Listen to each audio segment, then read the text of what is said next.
Hello.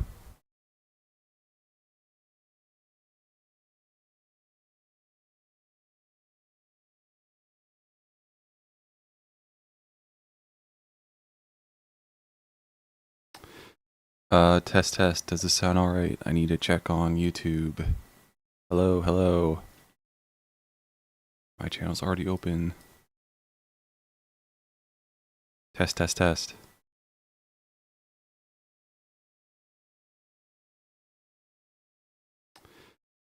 Test test. Does this sound alright? I need to check on YouTube. Hello, hello. My channel's already open. That sounds good. What should I play today? I have been playing Sprawl. That game is very fun, so I guess I'll keep playing that. But the recent video is doing well, which is exciting. Almost at that 1K mark. Pretty good.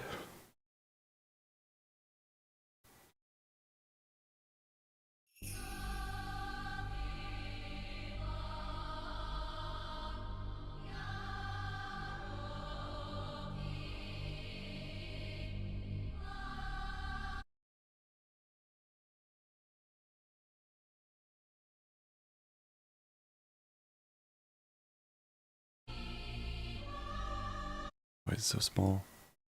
Okay.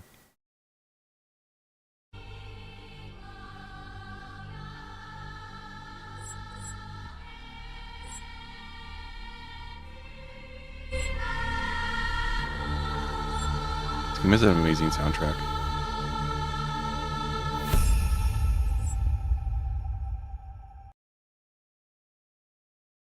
Scanning.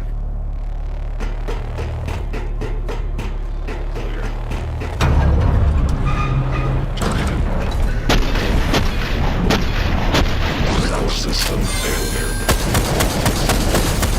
Critical system failure.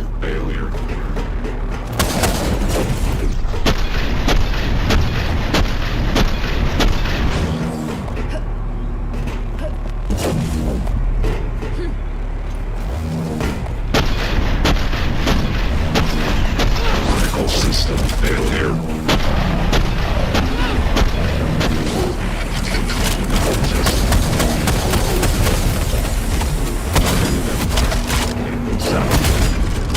Critical system.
System failure.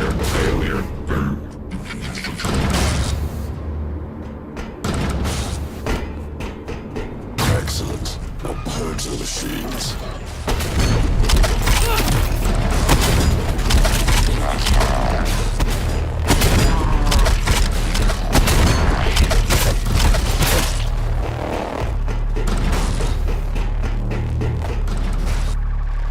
I can't think with it's this loud.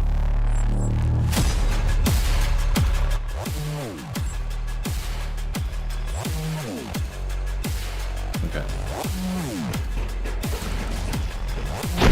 usual, if anyone wants to talk about Mythic more, I'm 100% down just to like stop everything I'm doing and just open up the PDF and showing everything.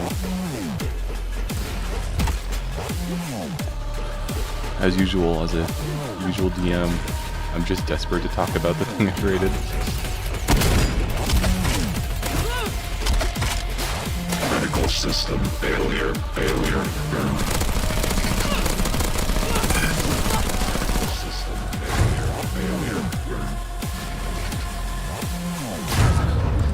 But yeah, with the YouTube Shorts this time around, I tried uploading once a day to see if that would help them get attention. It really has helped a lot.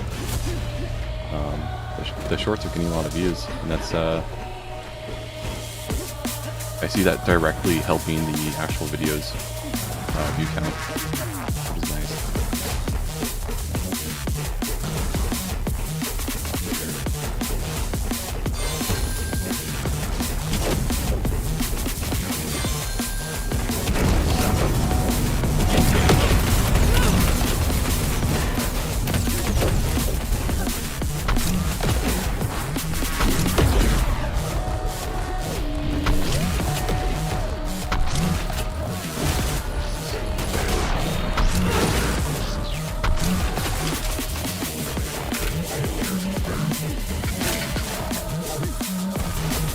This game's awesome, but it's a little glitchy.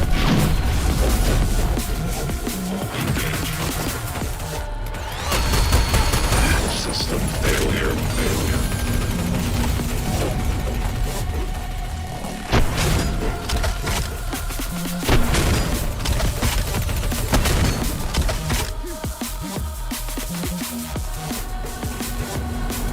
Also, I saw a sequel's coming out for the game soon, so I want to check this one out. It's pretty fucking good so far.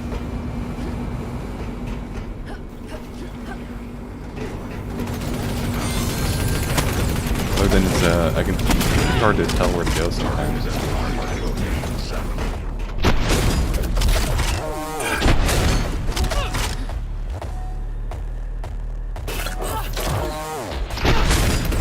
That's OBS. Computer never runs that while I don't have OBS on. System failure.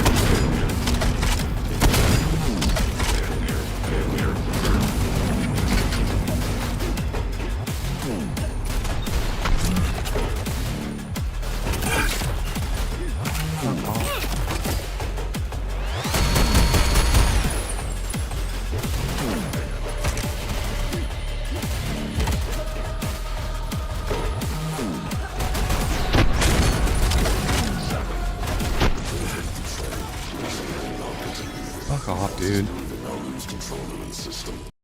Fucking dog enemies in every game are just the fucking worst.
Oh.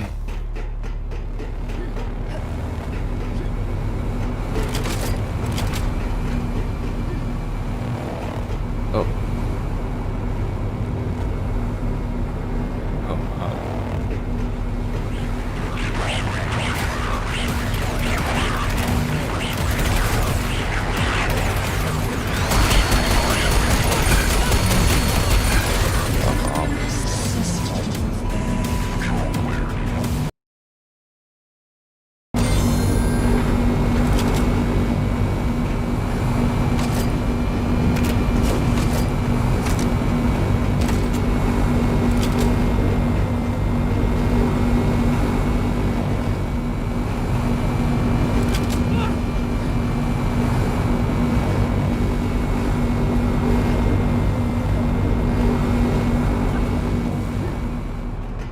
What? There's no enemies this time. Okay. Did I get like Resident Evil Forward?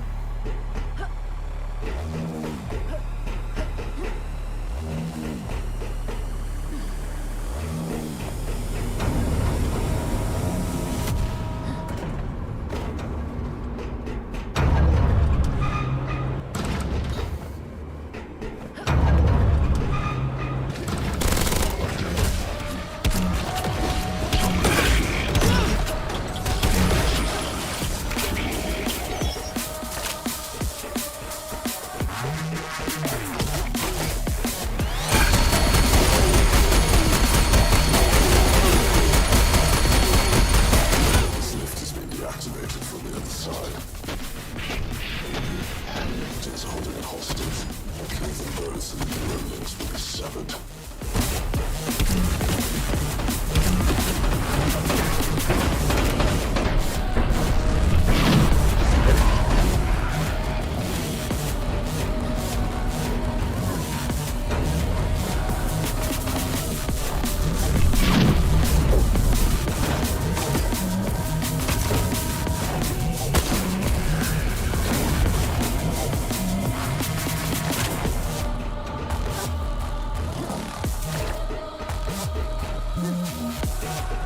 Yeah, listen to that soundtrack though. It's so fucking good.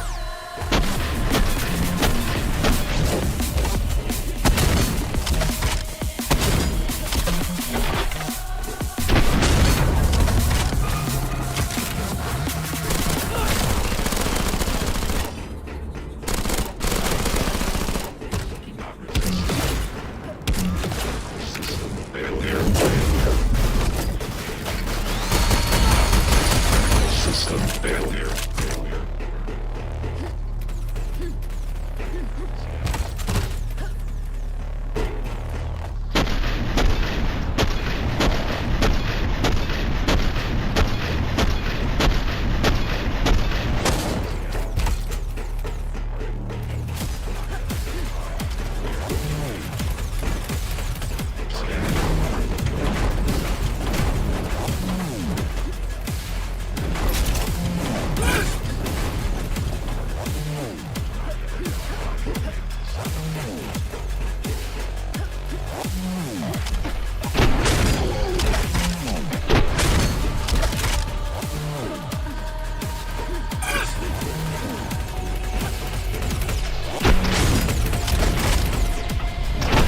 System failure.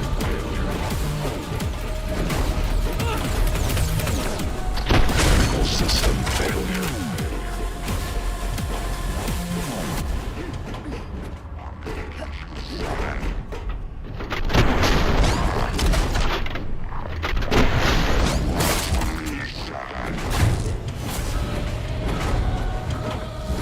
It is not the best game to be playing if I wanted to talk at all. It requires a lot of focus.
activate 2 generators to get the shield down. This will allow you to exit this facility.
Did not need these level for that.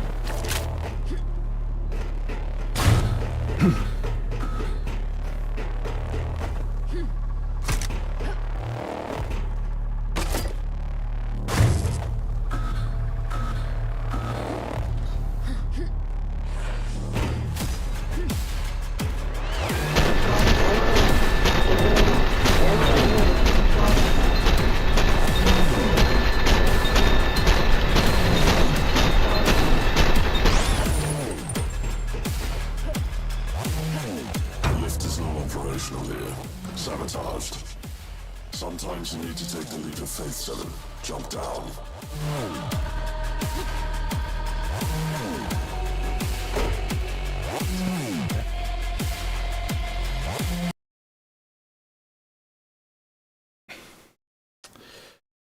I'm getting really close to finally being done with the Mythic revision, which is pretty exciting. Before we enter the Gore complex, I believe it's time. I mean, close in the sense that I was thinking something more. probably still another month or two of work, because I gotta Somewhere in this I facility. still gotta redo the character sheets, which I don't think would take that long, but I still have to do that.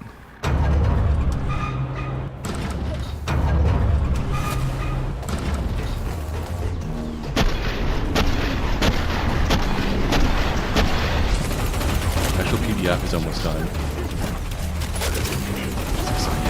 Kind of sick of working on it. It's honestly crazy, like, going through the game and just like reading all the old stuff I wrote, and just how much of it was never updated to modern terminology and stuff. Failure.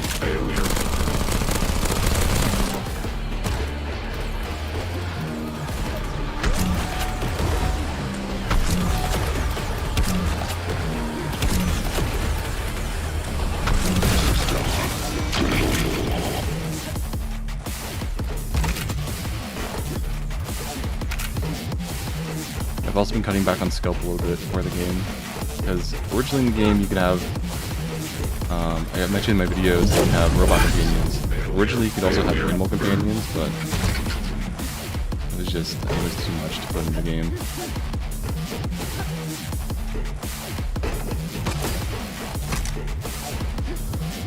So what am I doing? I'm doing normal, like, your character. I'm doing combined arms combat, which isn't that developed yet, and then I'm doing spaceship combat. Like, I think it's okay if I cut out some things just to make it easier to develop.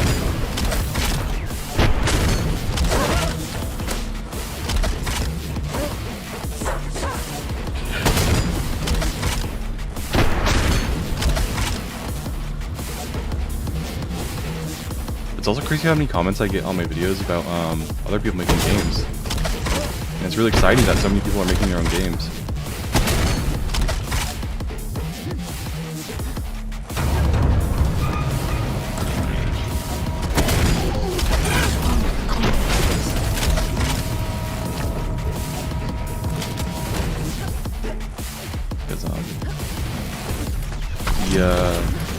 TTRPG world could definitely use a...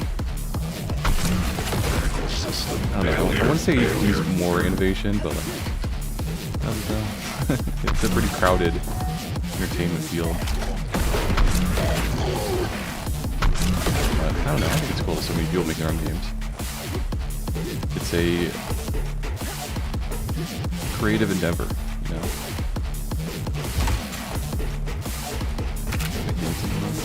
What is that? That looks like a Halo ship.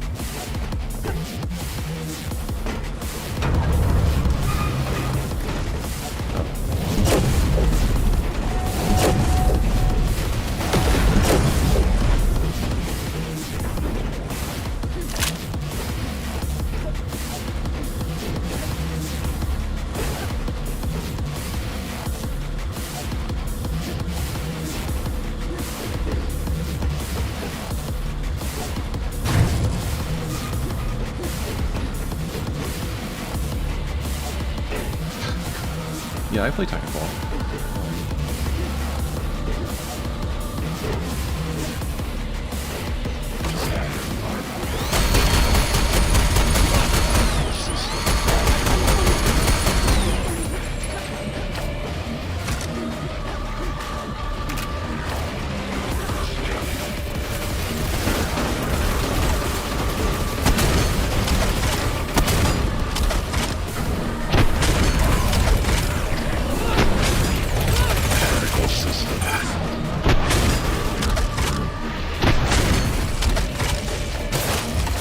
System failure.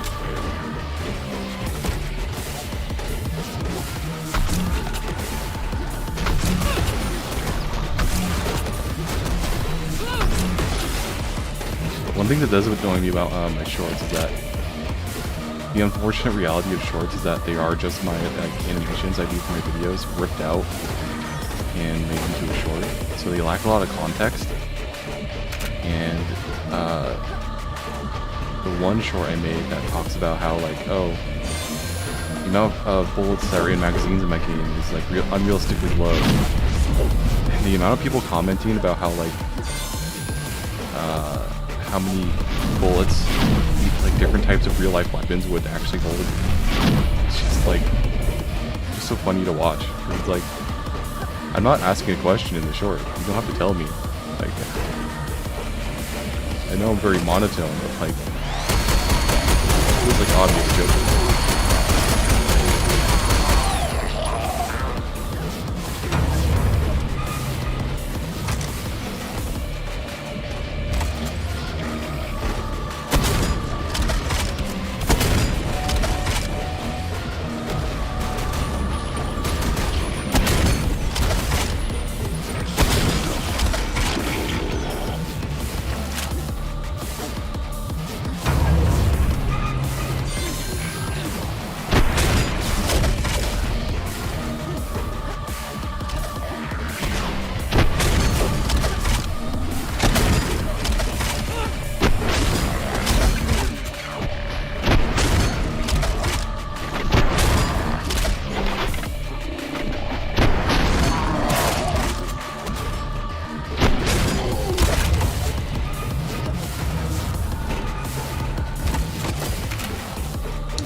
Oh, rocket launcher.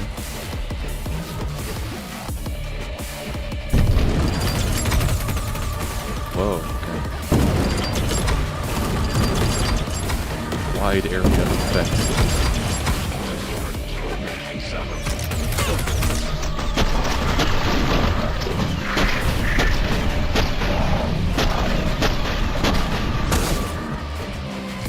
Critical system failure.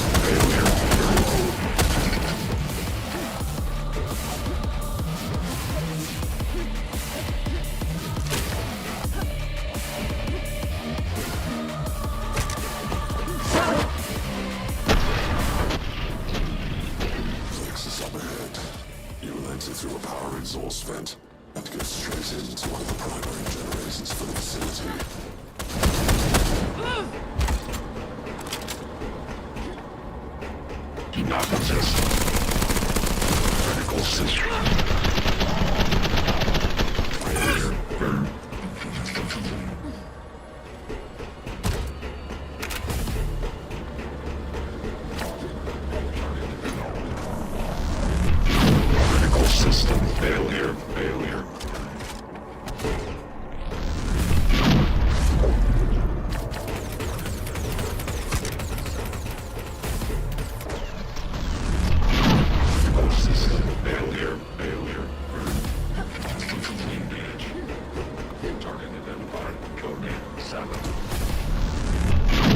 Critical system failure. Failure.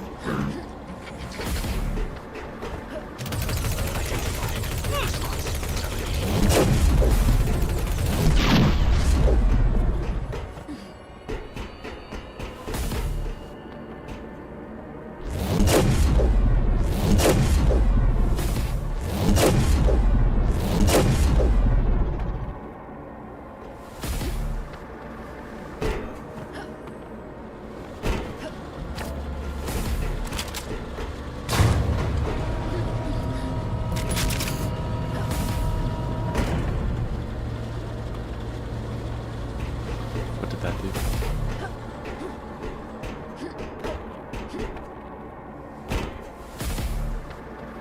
Oh.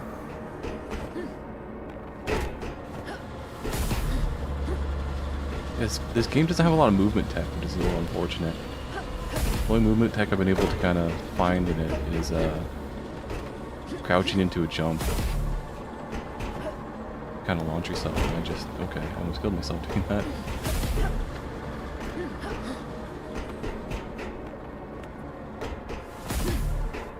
But there's no crouch hopping like in Titanfall.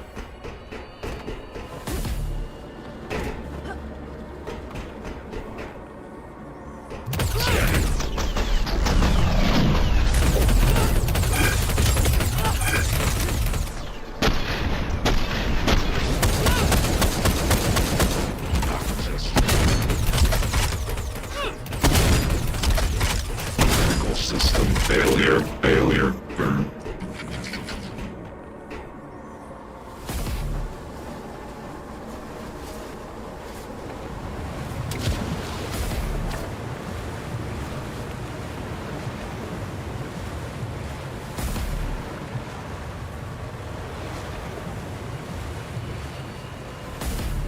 There are 4 generators above. Overload them all, and the lockdown procedure for the core complex. Granting you access. Make it known. And don't look down.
system failure.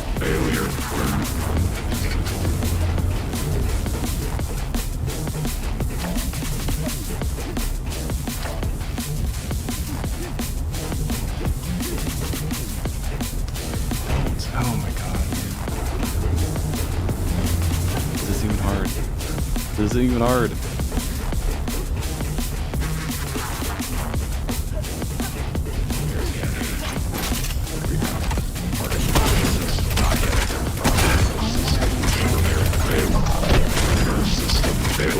Failure.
Excellent.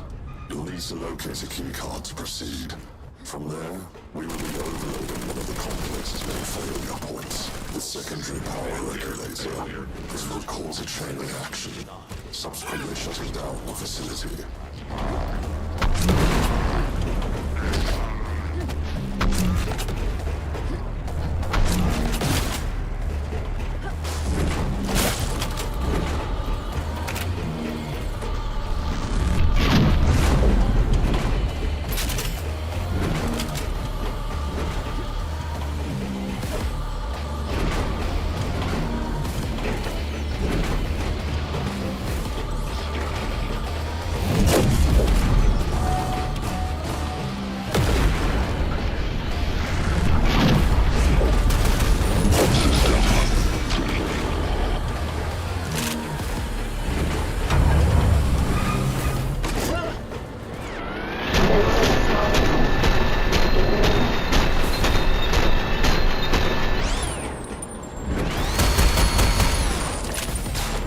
Just a little bloody, don't worry.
I don't know why I did that.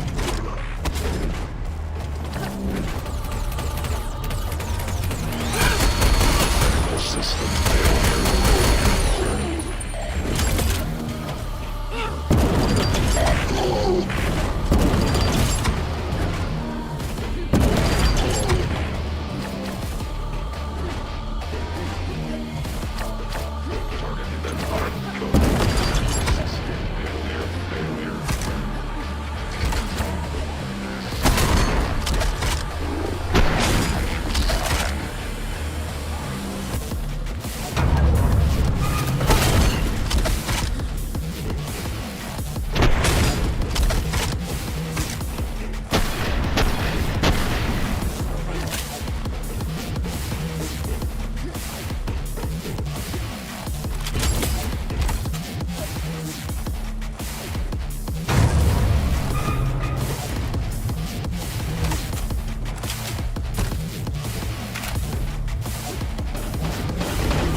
failure.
bottlenecks is in chaos. The entire system is overloading. We need to make it out quickly. The cooling tank up ahead will have an access point to the outside.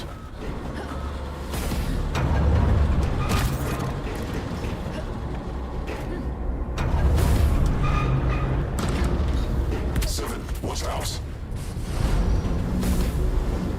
A Class 7 prototype? This is unlike anything they've ever deployed. Seven, we must destroy it so I can land a transport.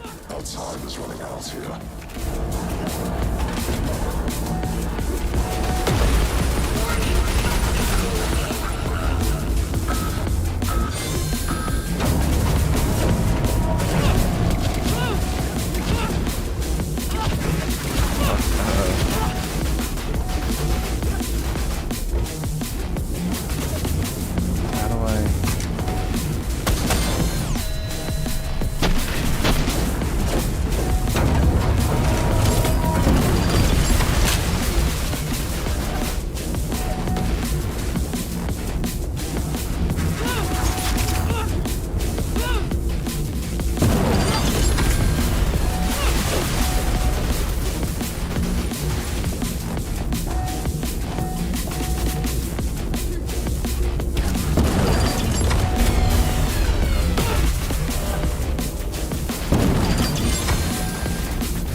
conspire.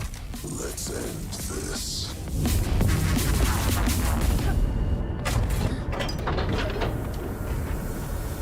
That's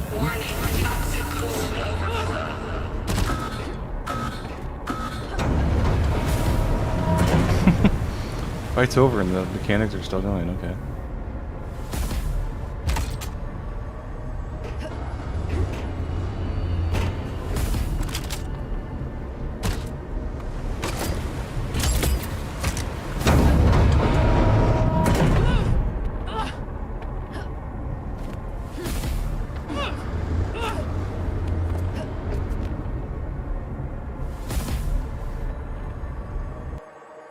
I think I might switch games. This is fun, but it's hard to. I can't really talk while playing it.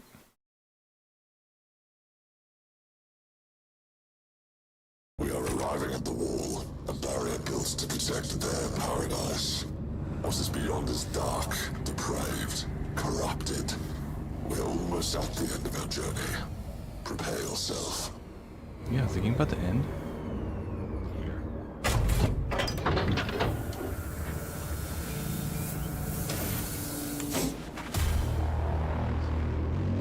Okay, well, here, I'm gonna switch games.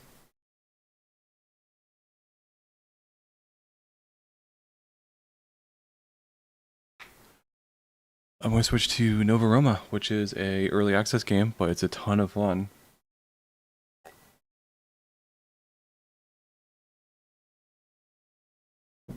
It's a city builder, but it is like so simple that I can actually get into it, which is fantastic. Of course, I have to obsessively check how well the short I uploaded today is doing.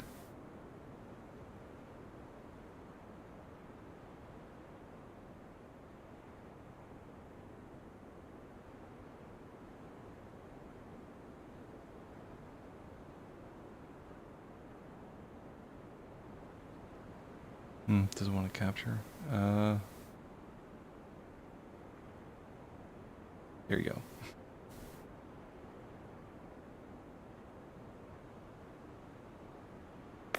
Might as well do a new one.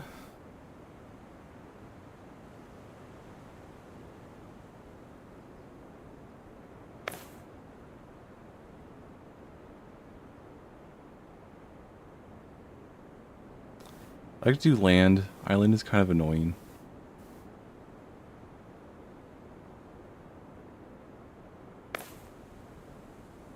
Whoa. That'll do, I guess.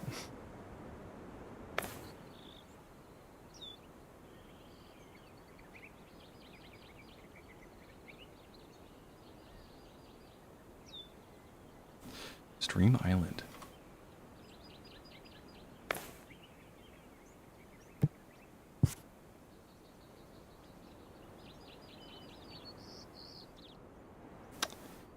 But yeah, before I finish Mythic though, I do want to, God, the stone deposits are in the middle of the map. Not anywhere else. But before I finish Mythic, its final changes before I've tested again. Definitely want to look over space combat a few more times. Because it does feel like a little underdeveloped to me right now. But at the same time, like I feel like I can't develop it too much. I'll just put it here. I feel like I can't develop it too much before testing it because it's like I don't know what's good or not just yet.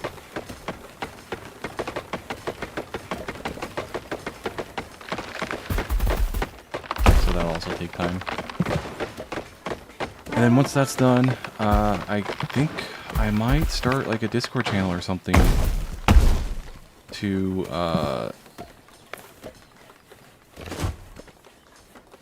put the game out for free for people to kind of get a look at. I'm not sure how I'm going to do that because like I don't know if I want to put out the entire thing for free, right?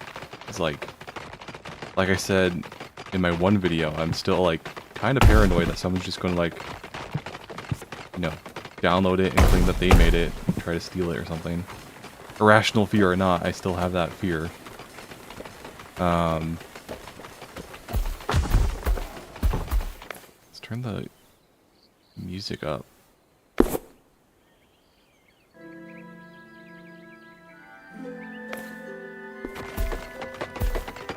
The music in this game is alright, but like I feel like if they did like a Demon Souls remake type soundtrack for it, but you know, the more like calmer tracks. Oh, I didn't want to do that. Whatever. Like this game would be like so much fun to play, just to like vibe out as you're listening to an awesome soundtrack and just build up a city. Anyone homeless? No.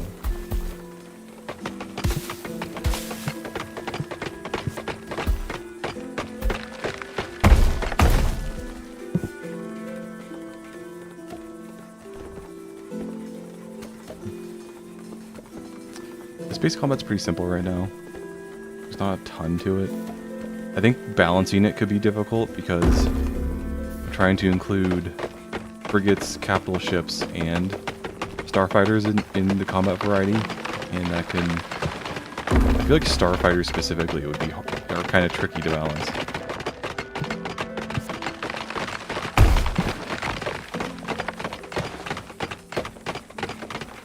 Because I don't want them to be like... I don't want starfighters to be able to like alone be able to take out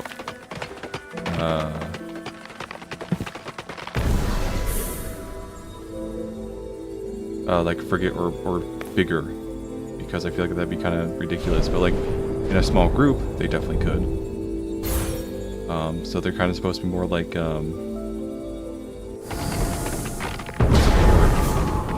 support units.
Guard towers, but no, no tax collectors.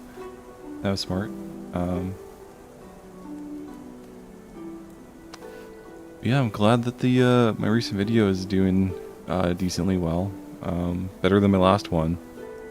But it's always funny to see how releasing a new video will also boost the views of previous videos.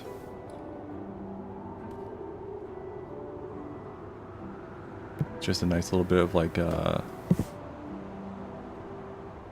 view symbiosis, I guess you could say.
But how does this not like it when you build foresters next to them?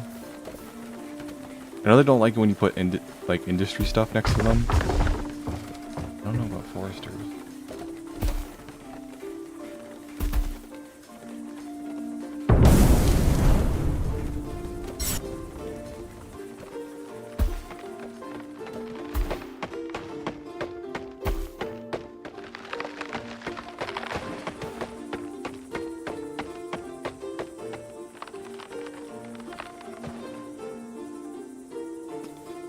Yeah, I also had a job interview this week.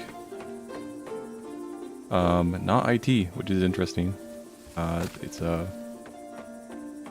pool inspector job. Pays actually pretty good, so I am very interested to see what it's like if I get it. I don't know why I wouldn't though. I'm honestly like overqualified for the job, but work's work, I guess. Videos and content might slow down a lot with if I do get that job. You know, any full-time job pretty much makes content creation much slower than it otherwise would be, but better than nothing, I guess.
But it's unfortunate because we just switched back to...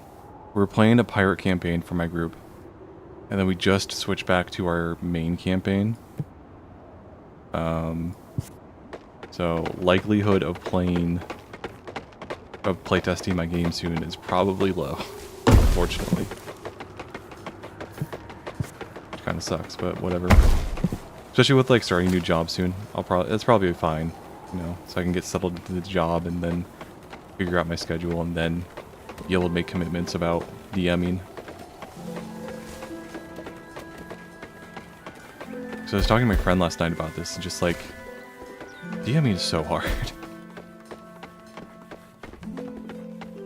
It's so time consuming and so difficult. And like, even with like every way of like trying to streamline the process of DMing and making sessions, it's still very difficult and time consuming.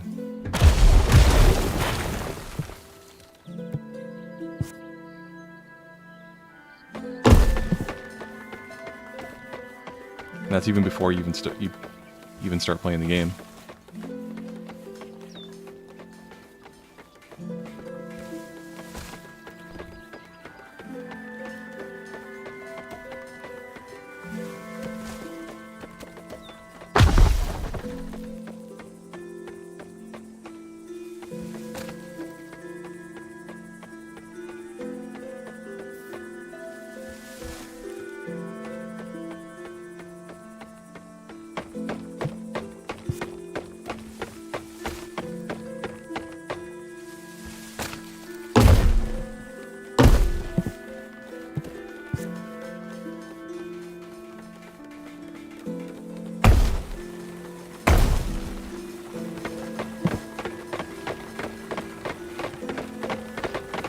But yeah, I was reading comments about on the most recent video too, and someone brought up verisimilitude, and it's funny because while I was writing, well, not while I was writing, like while I was making that video, super late into the process of making that video, I actually found that word, verisimilitude.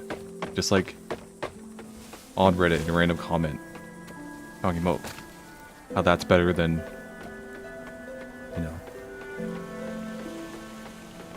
committing everything to realism. And I really think that's true. And I didn't learn about that word until very late into the process, while I was making the Blender animation, so it was like way too late to change the script. And I feel like using that word would have made my conclusion way stronger. But I probably didn't do do enough research for that video. I should probably try to do more research in the future for my videos, but I think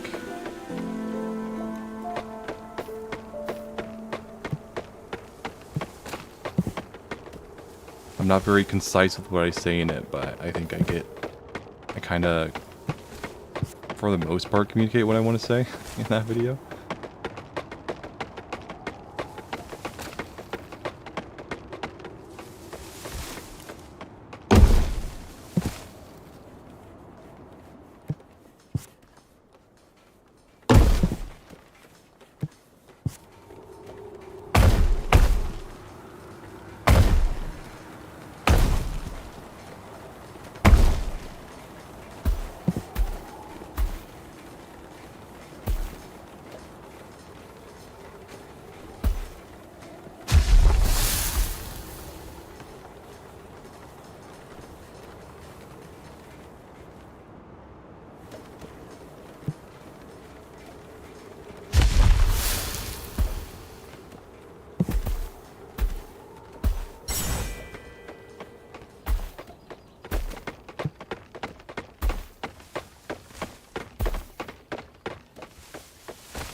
Really important in this game to see how rivers function during flooding.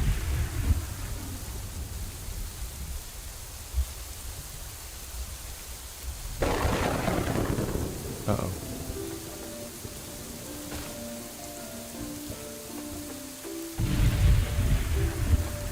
You can build dams later in the game, but like, I'd rather just avoid flooding lands, you know?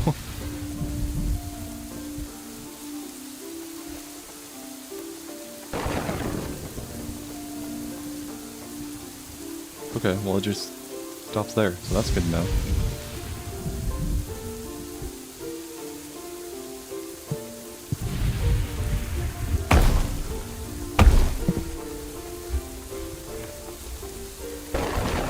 There's some stockpiles here. Whoops. That's why. They're hungry, so I need more.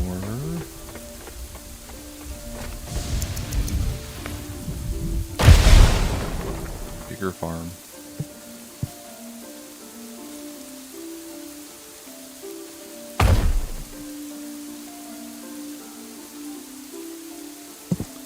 More wood. Oh my god.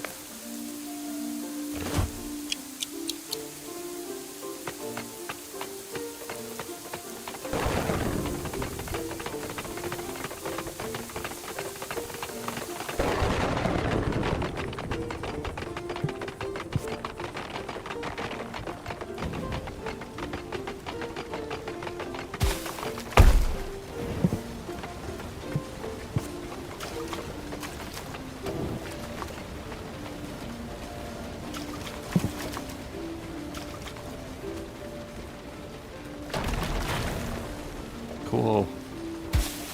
There goes all the crops.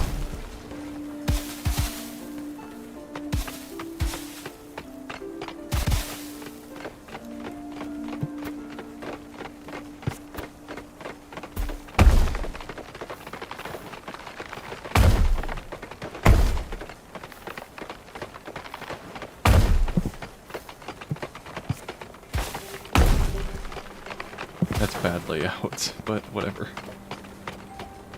I switch and put them all right next to each other. In fact, here.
How am I constantly out of wood? I need more foresters.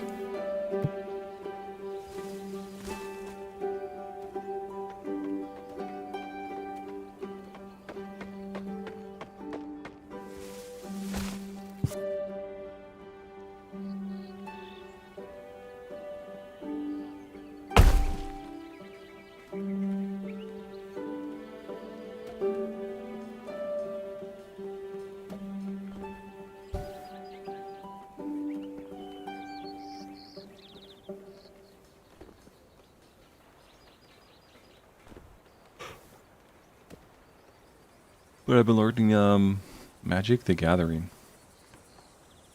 My brother-in-law got me into it. Not my favorite game, to be honest. It's very complicated. And you know, I think in D&D it functions fine when the DM is the one to kind of teach players how the game works, and the players never really read the rules. You know, that's one thing, but when it's like, I feel like Magic is so complicated and has so much going on that it really needs, you really need to sit down and read like a rule book to really understand it.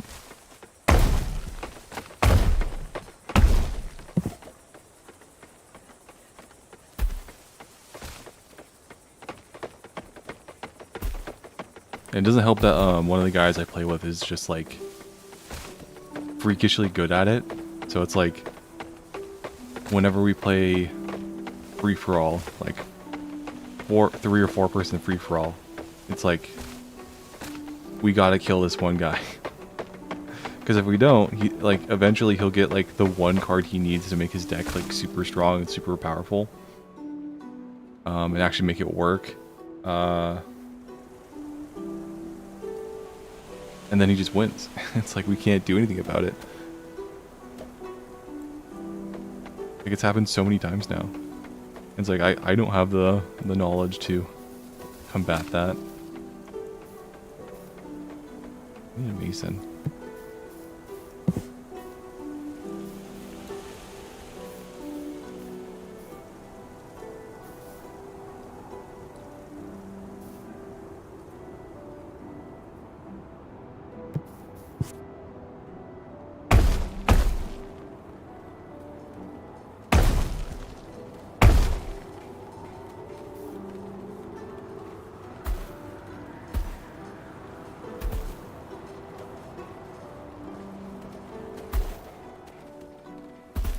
Yeah, right now I'm just playing my friends' decks because I don't... Magic is so expensive. I've been talking to my friends about it, and they spend like... The cheapest deck they've made is like $60 to $80 or something like that, and it's like... That's so expensive for a card deck, you know? Like... It's tough to justify spending that much money on a video game, let alone a deck of cards that require you to have other people to play the game.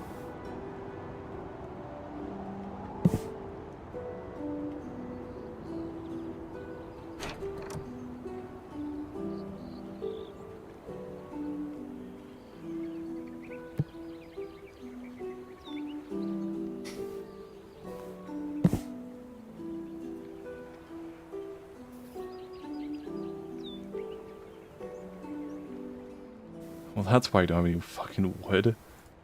No one's doing it.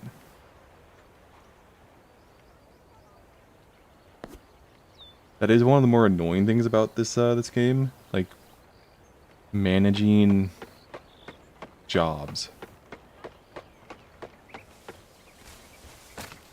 No one's collecting taxes either.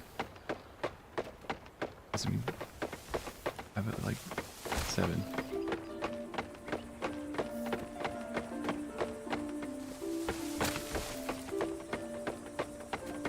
Especially early games, kind of it's kind of annoying to manage this.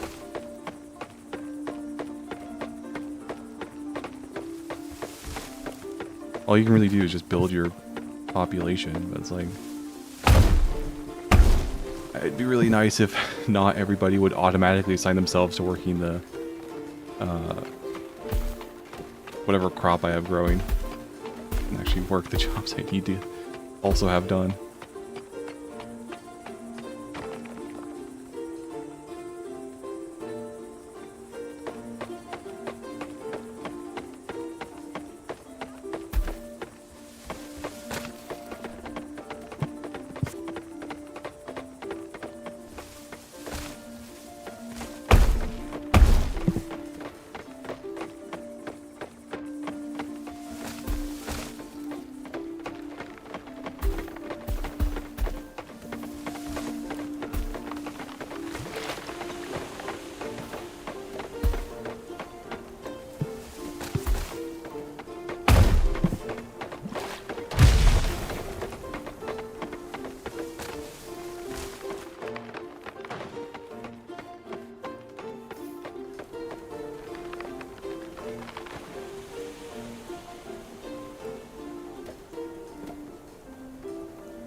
So I really want to focus on building up good defense for this city. Let's get like 4 entrances going.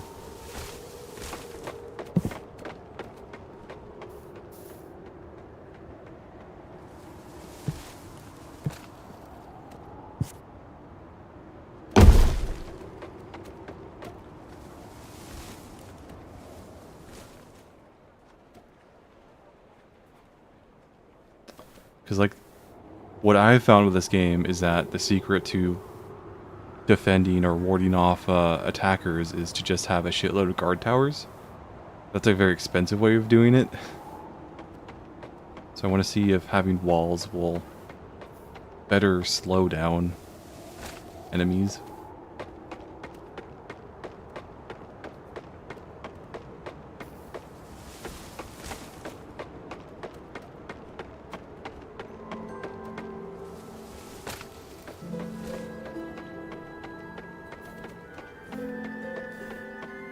Oh, they're taking their time. How many foresters do I have? They're taking this much time.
And the governor system The governor system in this game is kind of weird.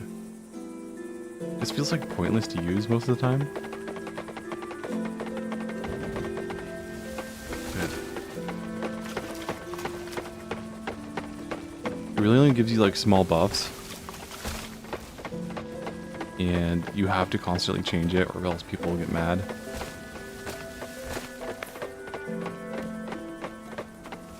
Just, I don't know, it just feels like an underbaked system.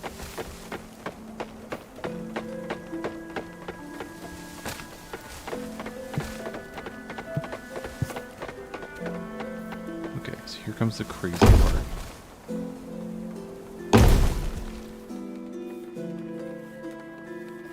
I wonder, oh, maybe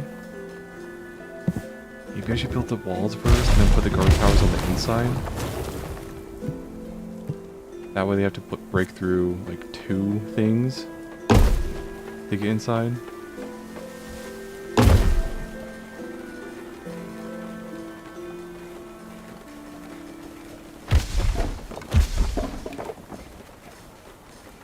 Oh, maybe I should push it all out like one tile further and then do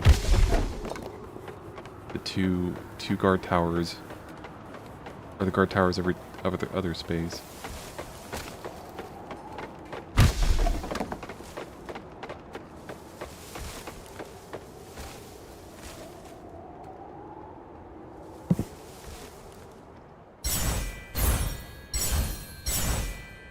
Combo.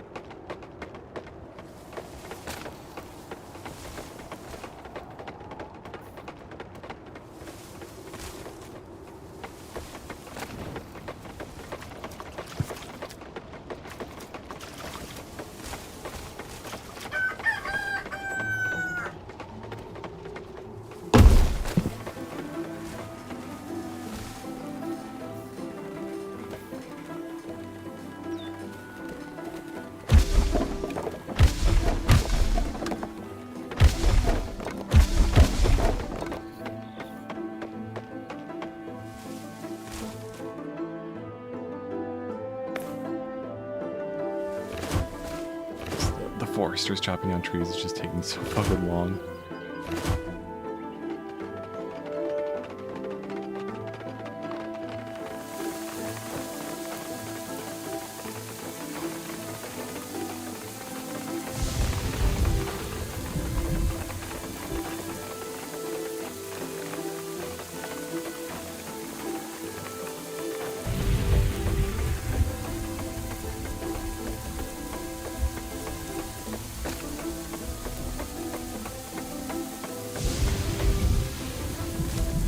Now I have over 200 wood.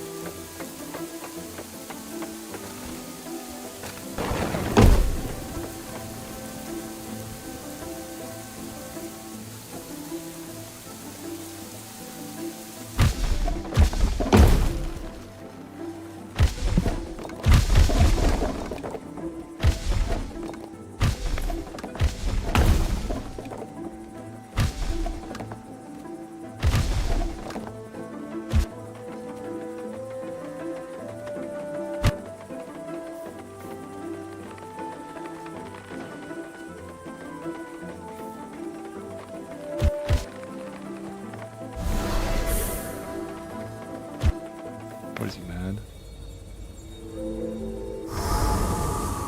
Whatever, dude.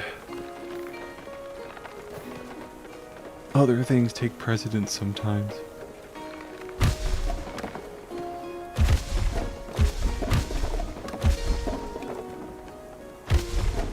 But I like the Roman theme in this game. It's kind of making me get back into learning Roman history. Which I know is like generic for a guy to do, but whatever.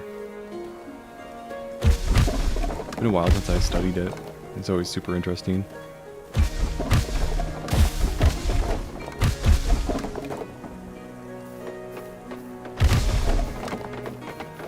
Okay. Or maybe I could put the archers on the outside of the wall. So then Yeah. Yeah, that makes sense, because then they have to wad through archers and then break down the walls. Yeah, that makes sense. Like that. What do they want? They want a forum?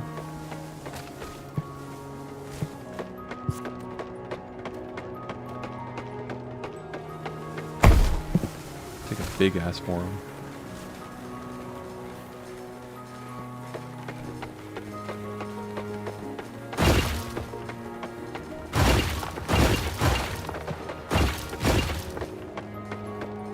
But yeah, it's kind of funny that the shorts were doing really well until I posted the one that was basically an ad. I lost like all the momentum they got.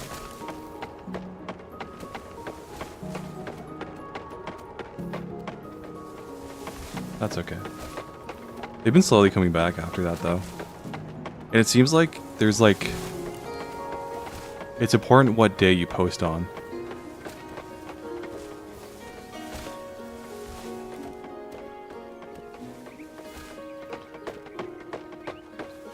Because I post, I posted my video on, was it Saturday last week? I think it was. And it did not do well right off the bat. But the short I posted the very next day did way better. Way better. And so I think like the day you post is really important. I think posting earlier in the week tends to get more engagement and stuff like that.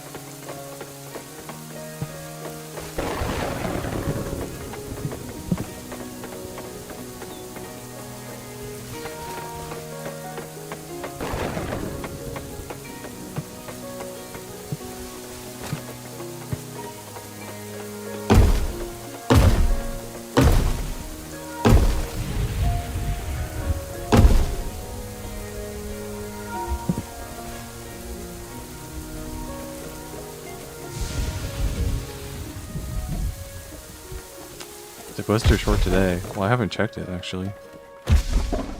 Usually I schedule them, but I kind of was lazy today and just posted it when I got up.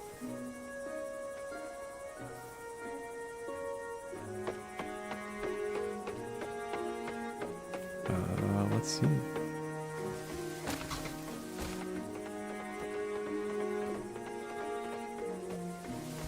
Let me like psychotically check for like the 15th time today how well my content is doing.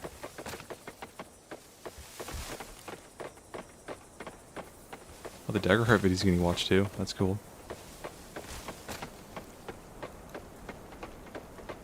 That 923 views. That's pretty good.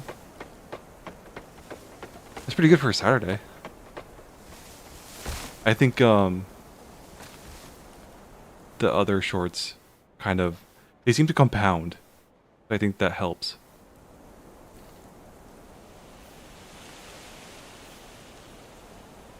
Oh. Turn off archers.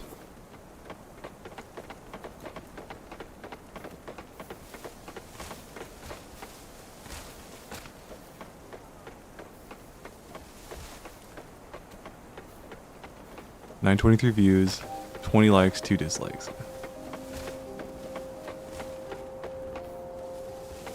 Oh, it's actually way higher. But it's capped at 1.4.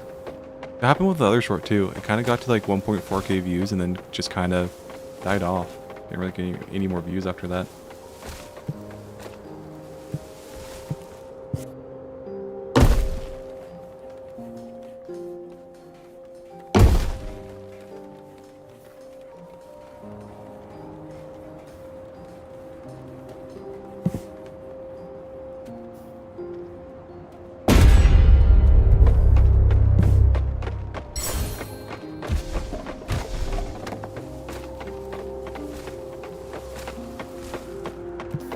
Let me build some roads so I can like know where the guard tower perimeter is going to be.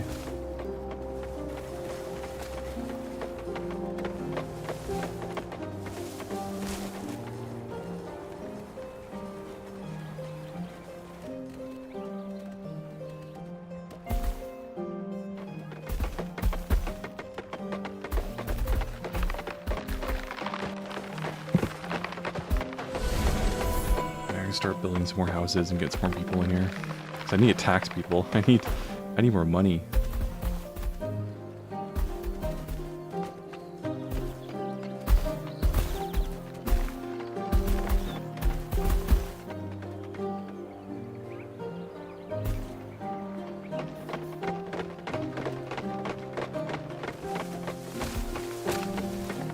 I need to get Mason too.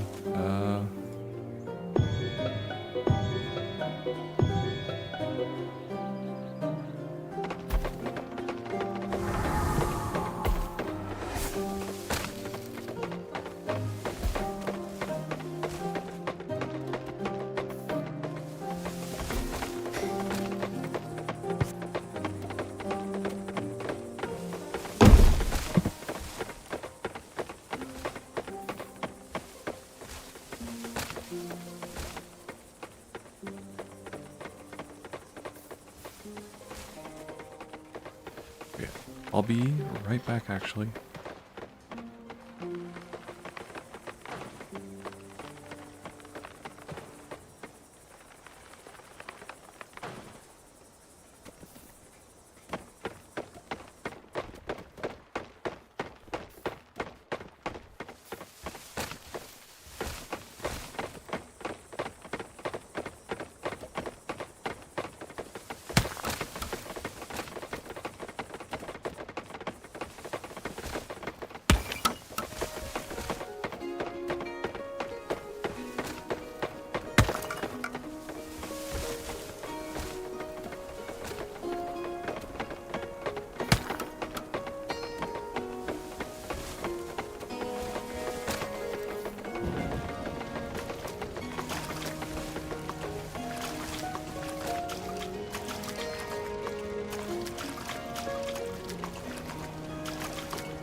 Back. Didn't want to keep you guys waiting because I know there's a massive audience watching right now.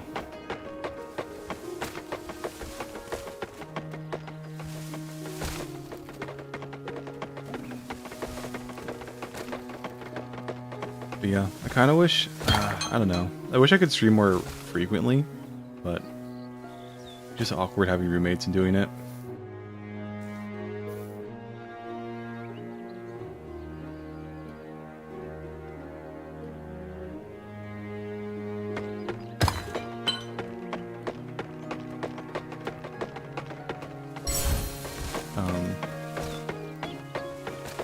This is also just like a terrible day to stream. This is like the worst day I could possibly do to stream. Nobody's around on Saturdays, but this is the only day my roommates weren't here, so.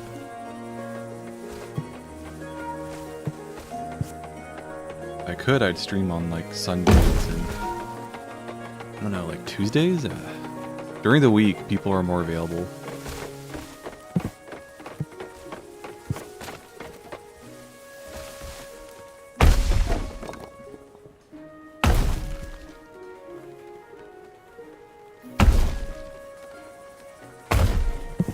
Can you close these? No.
But yeah, when I do play Magic with my brother-in-law and his friends, like, oh my god, they play for a while. They play for like 5 or 6 hours.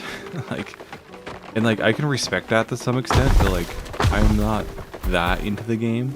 I think it's fun, but like, you know, I don't really want to like start making my own decks or anything. But like they are into it.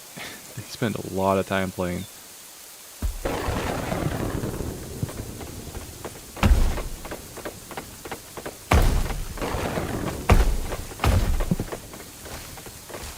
But I finally told my brother-in-law the other day, not on Magic or anything, but the other day, like I want to keep going, but like I can't keep doing the like 6-hour long sessions. Like, those are too much for me. Luckily, he took a while.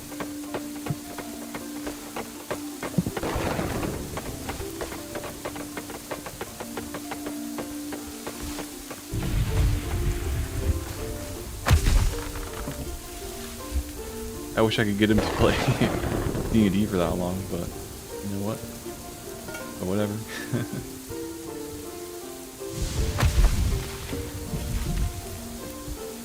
But yeah, after the one campaign I DM'd that lasted like 2 years and then crashed and burned, I'm not super interested in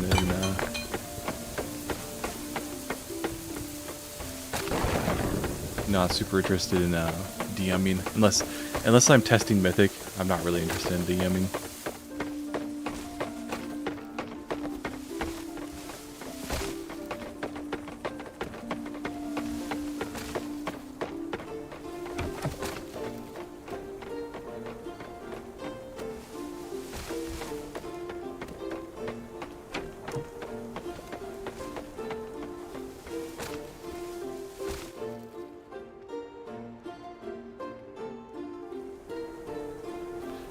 What have I been going for? Almost 2 hours. I might switch to just looking at Mythic soon. Because it could be kind of fun to like talk about all the changes I made.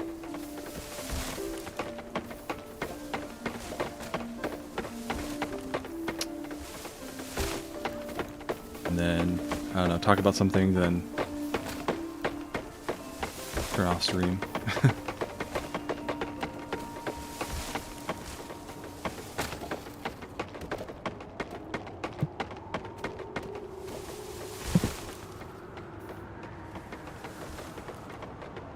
But yeah, I've definitely brought up in previous streams, but like no offense and no pressure to anyone, but streaming with like nobody in chat is just it could be a little soul crushing. Well, not soul crushing. I shouldn't say that much because like a corporate job is soul crushing. But this is like it's hard to keep going for multiple hours when I'm not interacting with anyone. I guess is the only thing.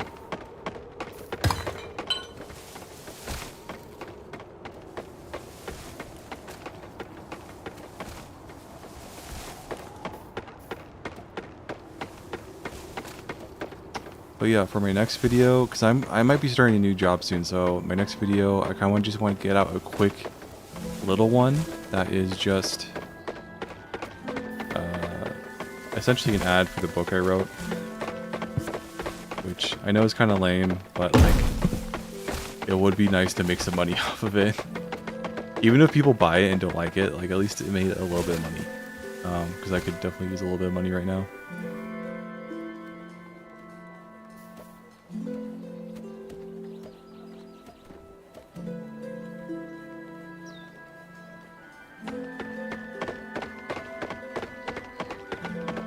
But yeah, it's so funny. I rewatched my Dark Souls video recently. Like that video, like I agree with everything I say in it, but like the actual like production value of that video is so mediocre. It can be a little hard to watch. Like the audio quality is so bad.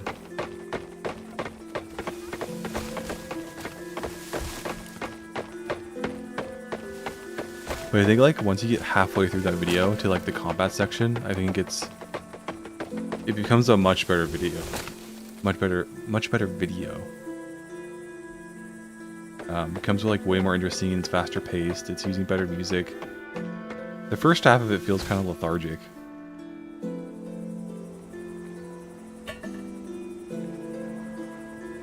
Need more people.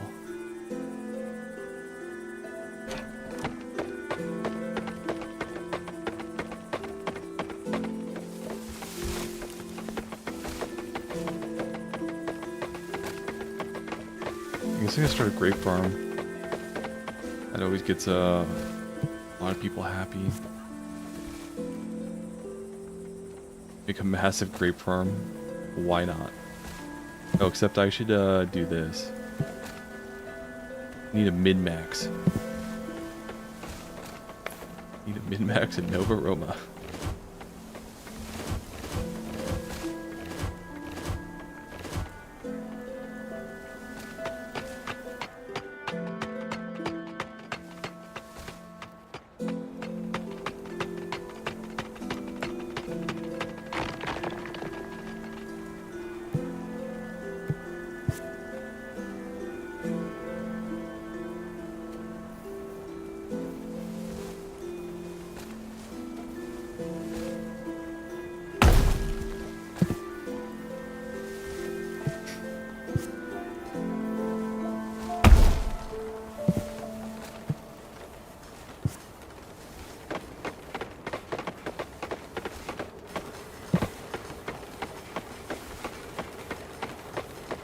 Okay, not the most min-maxed, but it works for the space I'm using, I guess.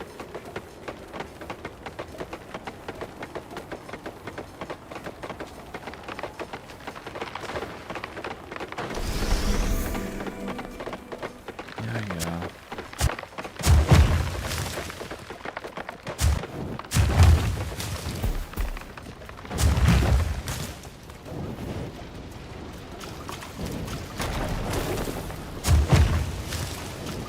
So petty in this game.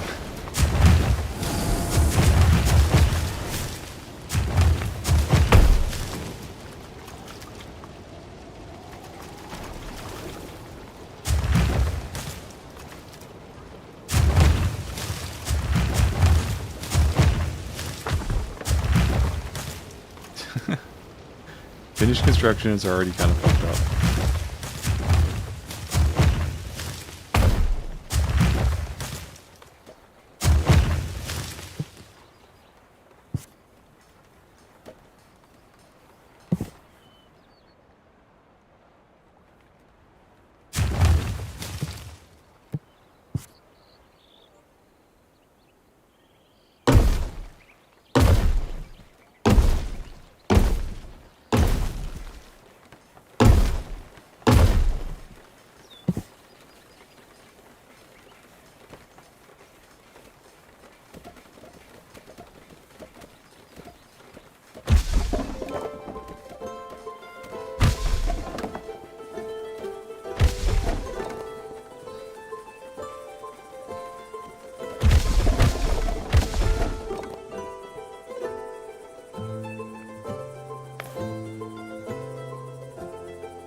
Sure, everybody assigned themselves. Yep, assigned themselves to the grape farm.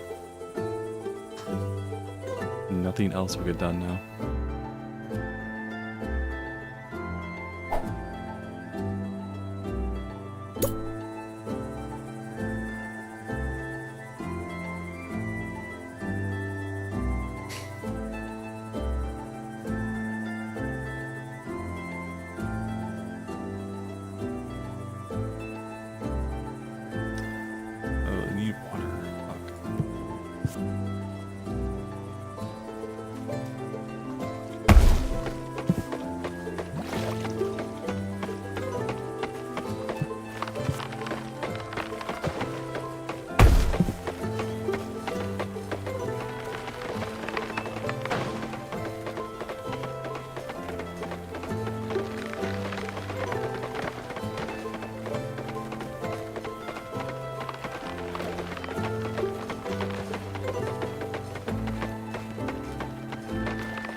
I don't think I do.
I should be talking. I don't know what to say at this point.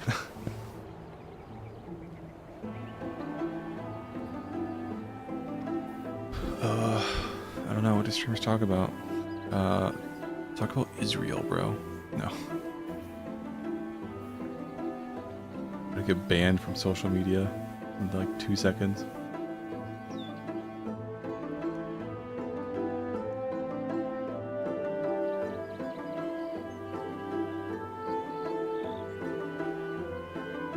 Grapes now, are they happy? Okay, they are happier. That should bring in more people. I just need more people to come in at this point. Huh.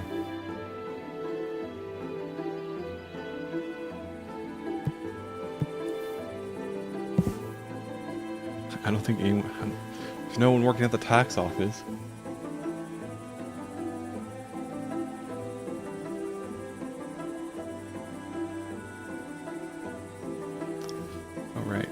Large greenery. Oh, but I need 16 money.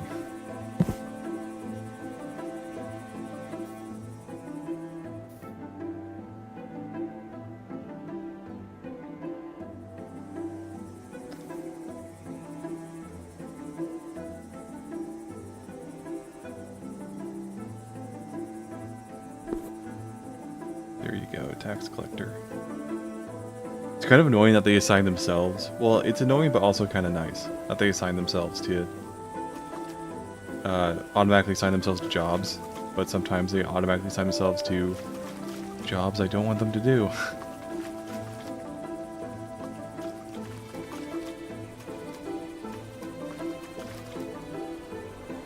So that micromanagement is a little annoying, but like compared to a lot of like city builders and 4X games, like that's not that bad at all. Like I remember playing Stellaris, and that like playing that game was frustrating with the amount of micromanagement you had to do. It was crazy. One person left? Fuck off.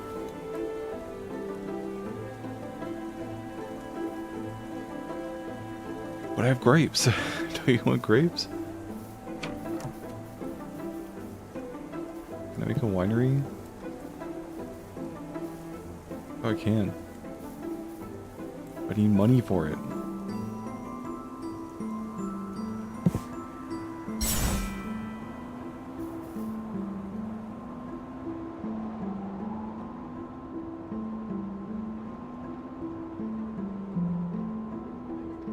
You guys ever see those videos of how they like used to preserve grapes? So you put them in like clay discs and that would like insulate them.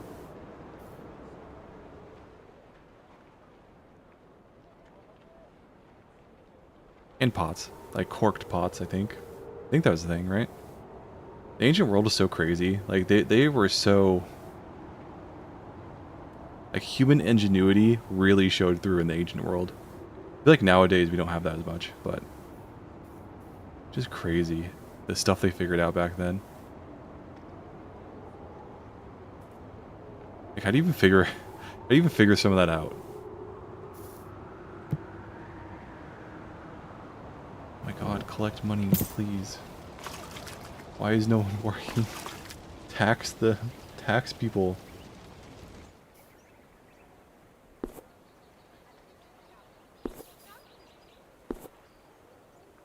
Turn everything else off. Tax people. You have to be a tax collector. You do not have a choice. It's a requirement.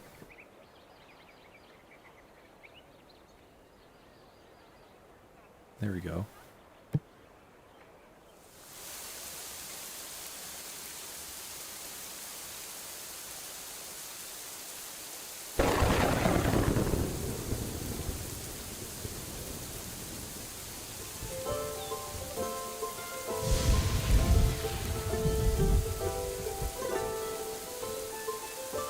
Really? A 40? Damn, okay.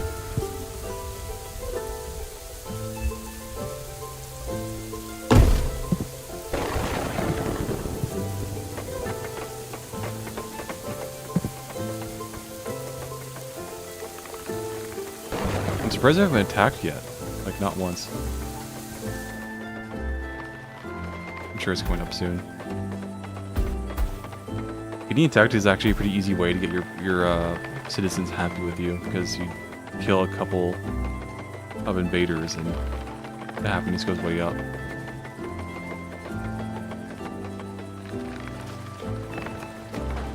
That's good. There goes my entire wall.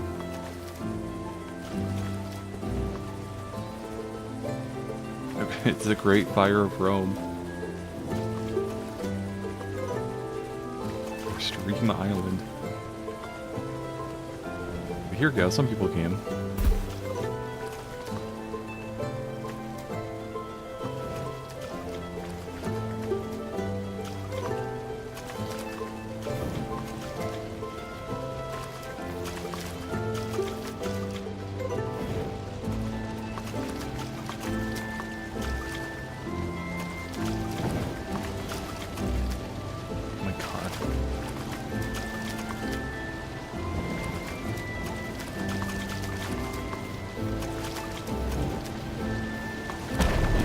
Get the fire brigade upgrade next.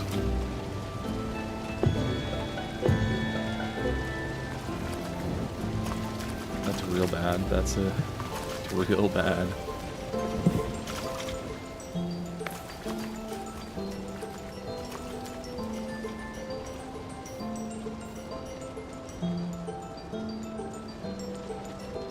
Of course, I don't have the money to rebuild it.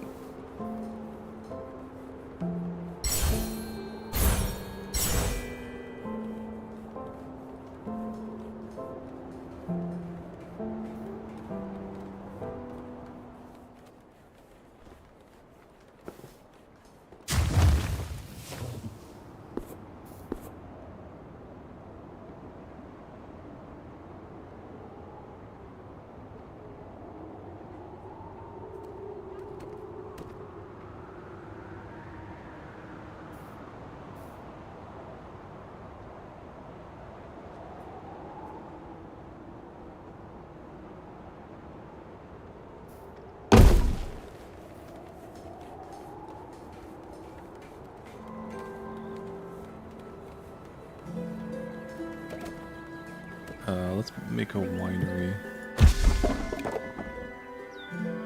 I need stone.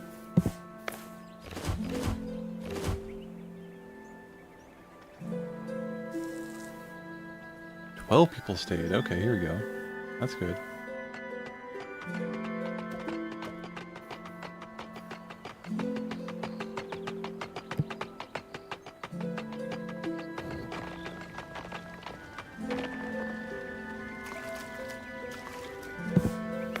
Okay.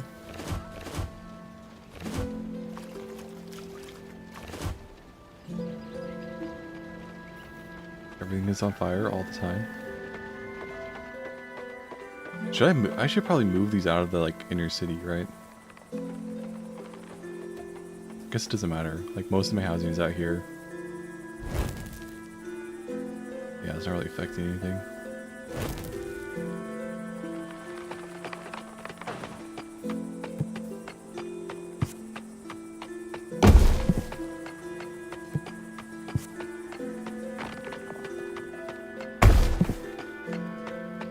How to get your people to be happy, give them wine.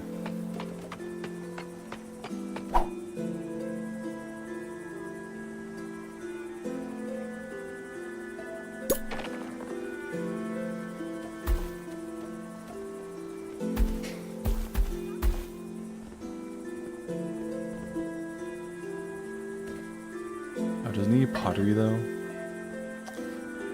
I need to reorganize staff again.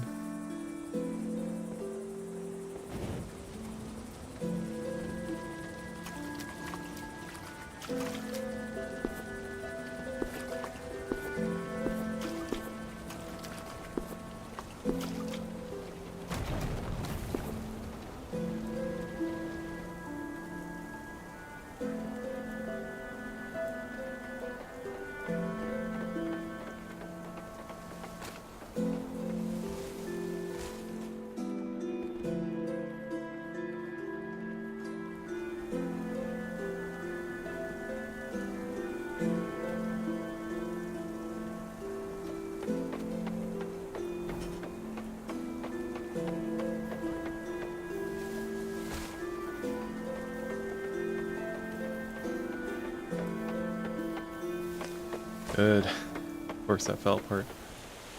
And now I'm out of stone. That.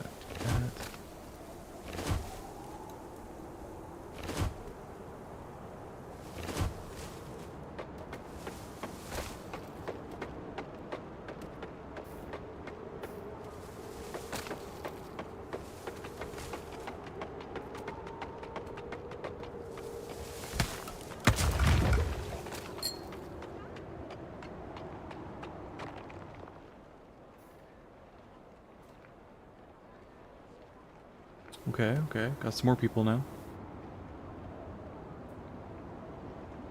Rebuild.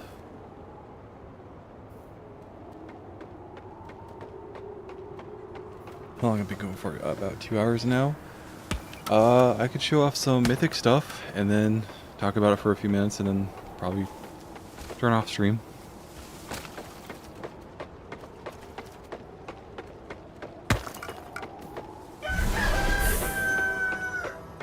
Okay, here comes the invading army.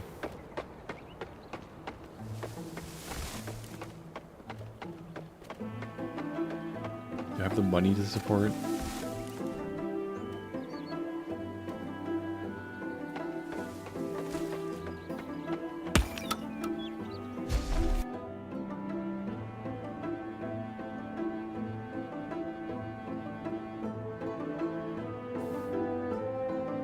want to see where they land.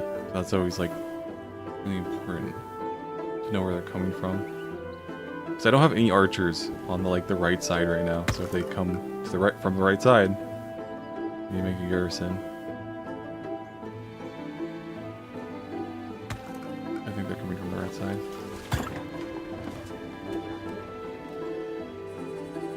Yeah, they're coming from the side I don't have any defenses on. Super cool.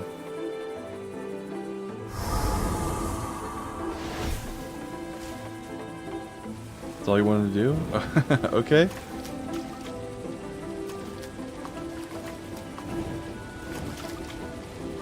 Just cancel that.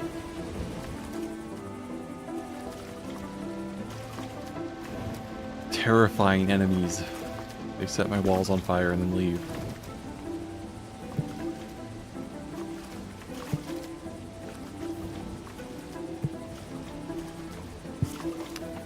Got a fire brigade going. Just wait for like the larger one. Large.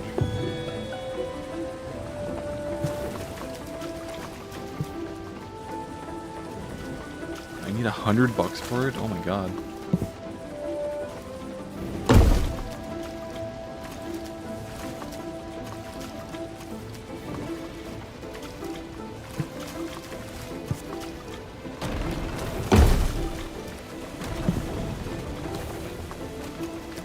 Oh my god, everything's burning down.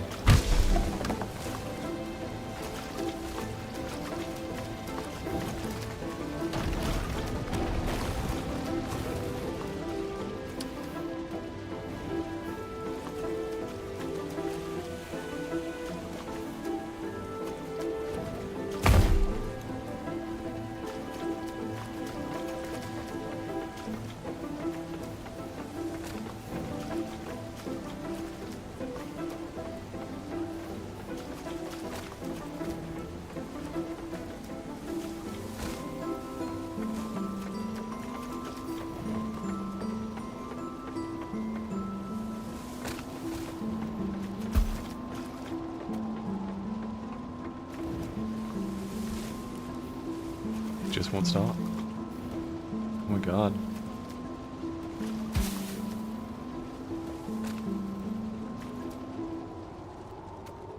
That is also annoying because like the fire guy will go out and put out a fire. And then once he's done that, he will then leave.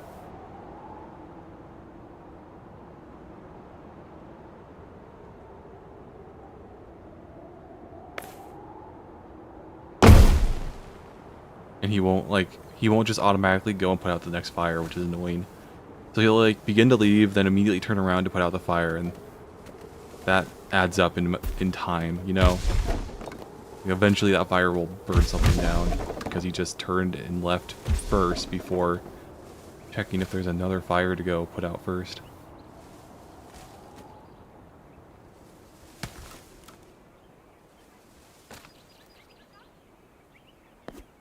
Let's reorganize jobs a little bit, though. Actually, I think they're fine.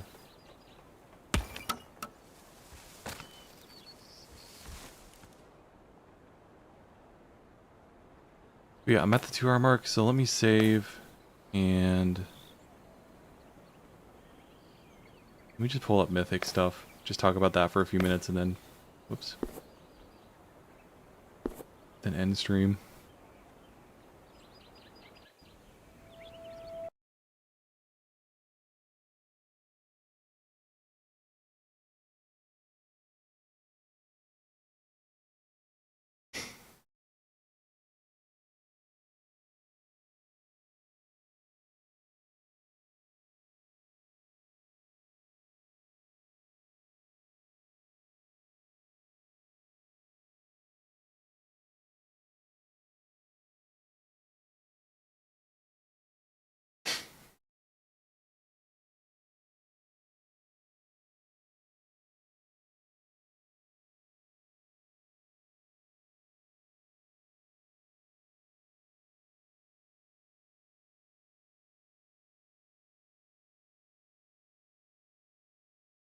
Okay. Whoops.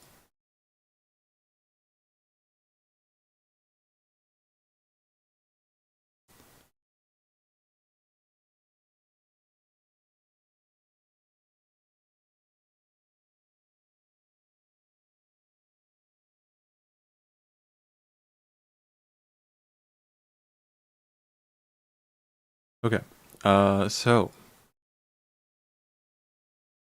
most recently I've been working on augmentations. It used to be called uh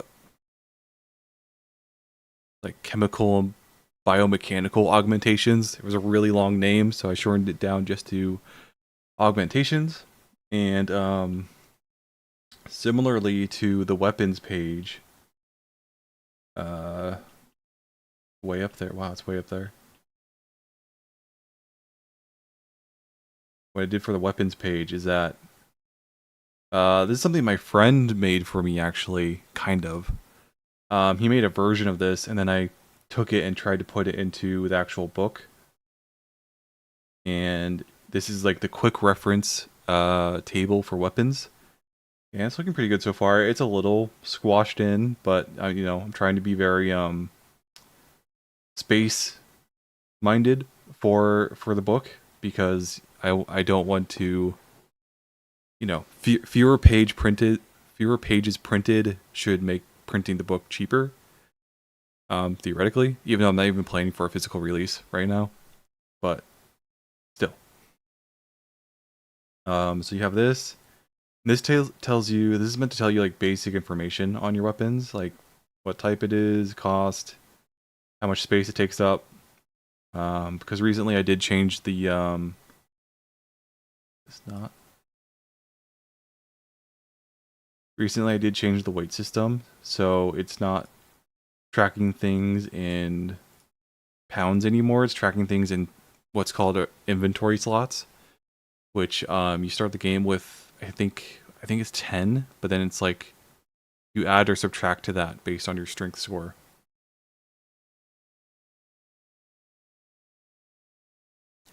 And yeah, so they take up a different amount of that. Minigun takes up a lot, but yeah, tells you magazine size, kind of how it works. Most weapons have like an alternate ability or a special ability, so still a good idea to go and look up their actual description uh, in the PDF. But if you need to look up like something basic and quick about the weapon, then you go to the quick reference table. And I try to do the same thing with augmentations.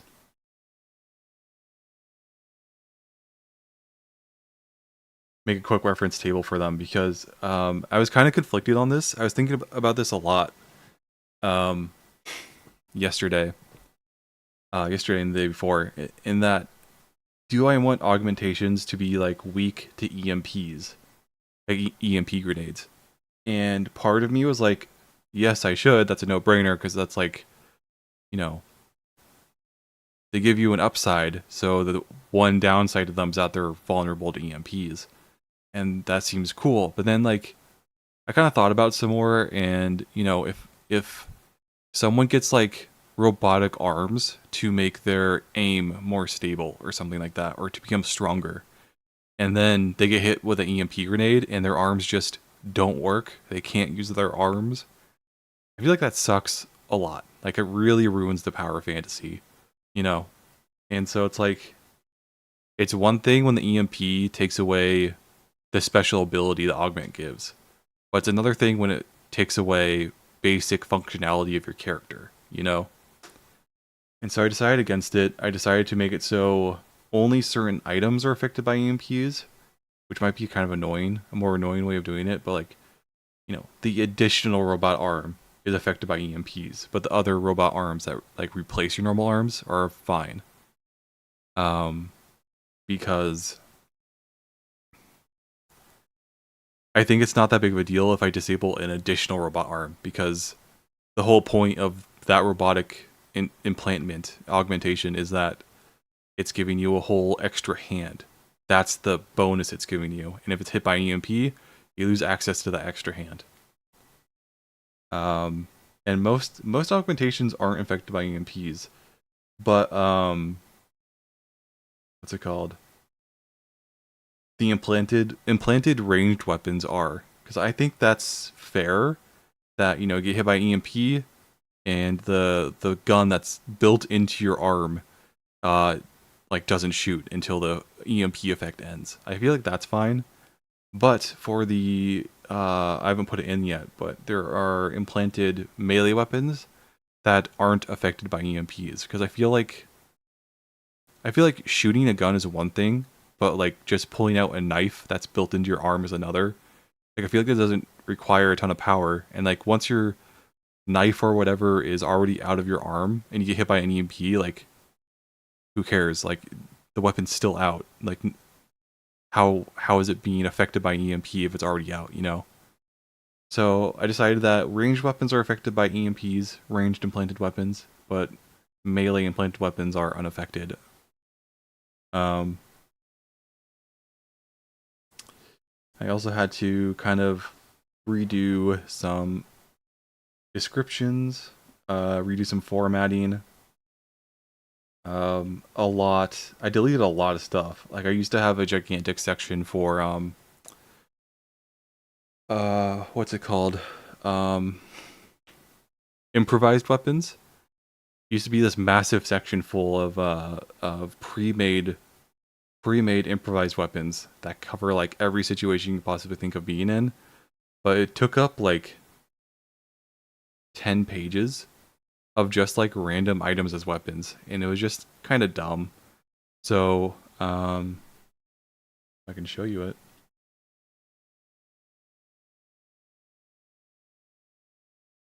Armor. Deleted a bunch of stuff in the armor section too.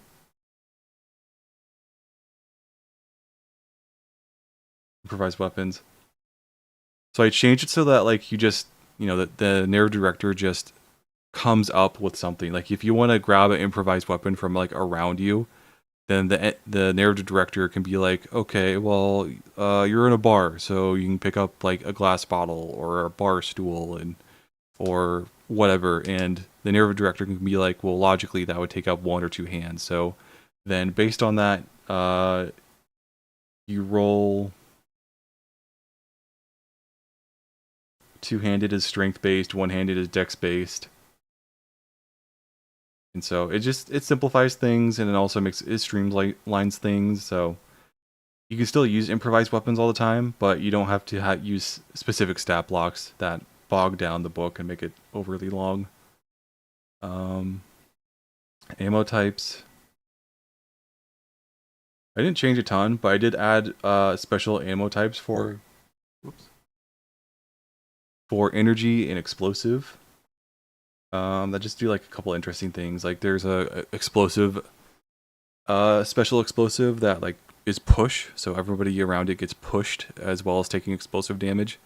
So like in Baldur's Gate 3, there's that. I think there's an arrow that does like a repulse or whatever. It's kind of the same thing.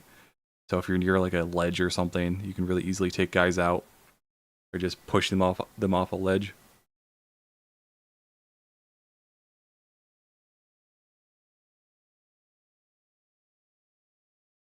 Also have stun rounds. In the game, in Mythic... Oh, this has no master applied to it. What page is this? 149? Apply master. Apply that. Okay.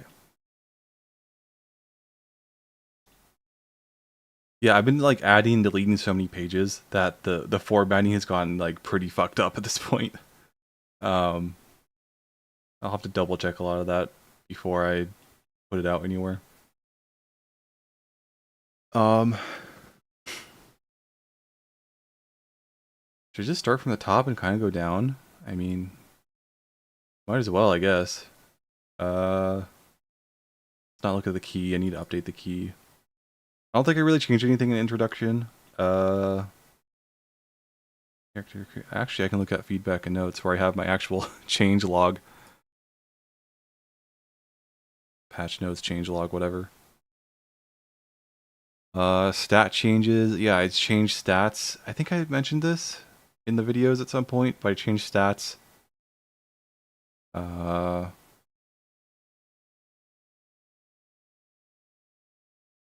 So there's no ability score modifier anymore. That's just been like taken out of the game. Now you just have a stat score. And that ranges from -5 to 5, with 0 being average. I feel like I've talked about that before.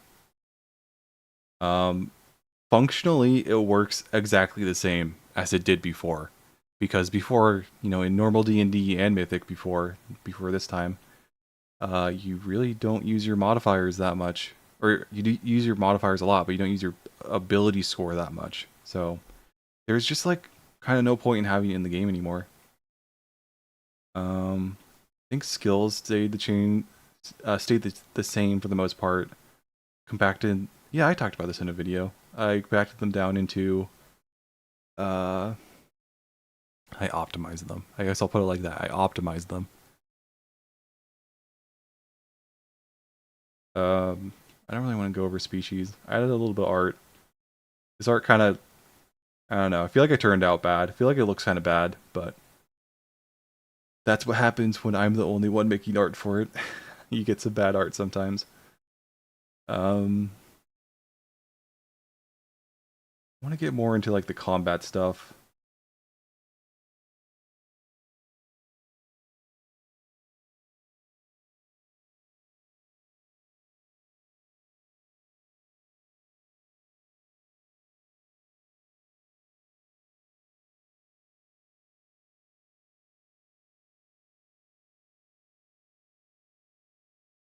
Yeah, carrying capacities, no item slots.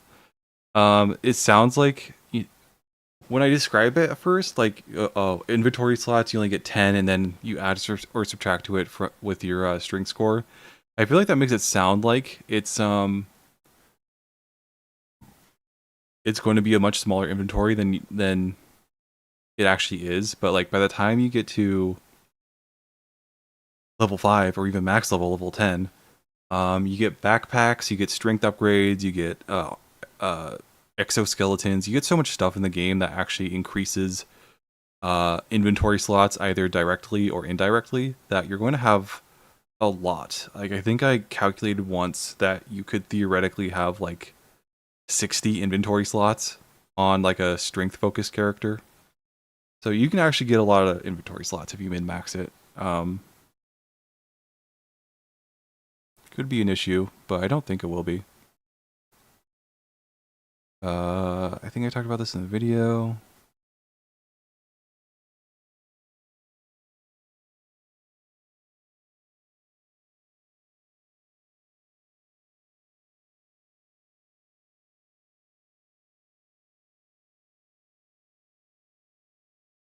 I want to talk more combat stuff. Where's more combat stuff? Oh yeah, perk path. I did a lot of changes on whoa, why does it look so fucked up?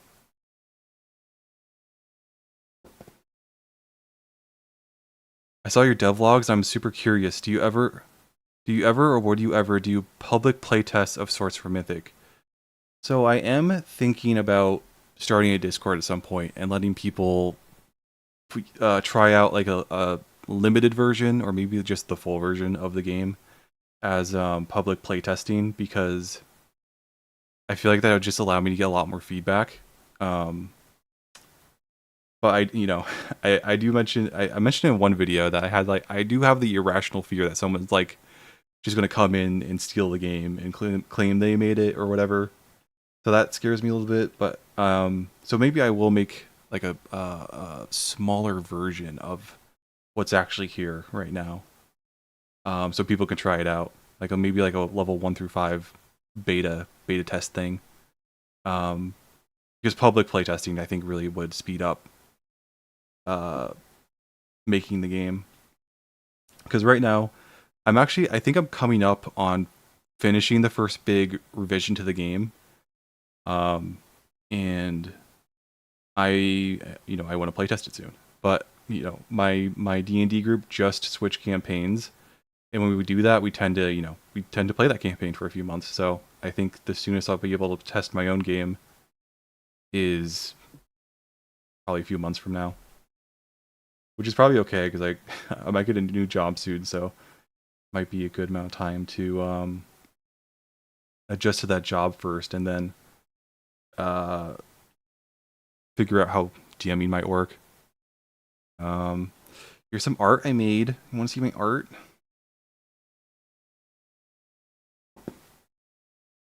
Very cool. I think this one turned out pretty well though. Like the Thoth uh thing I made earlier.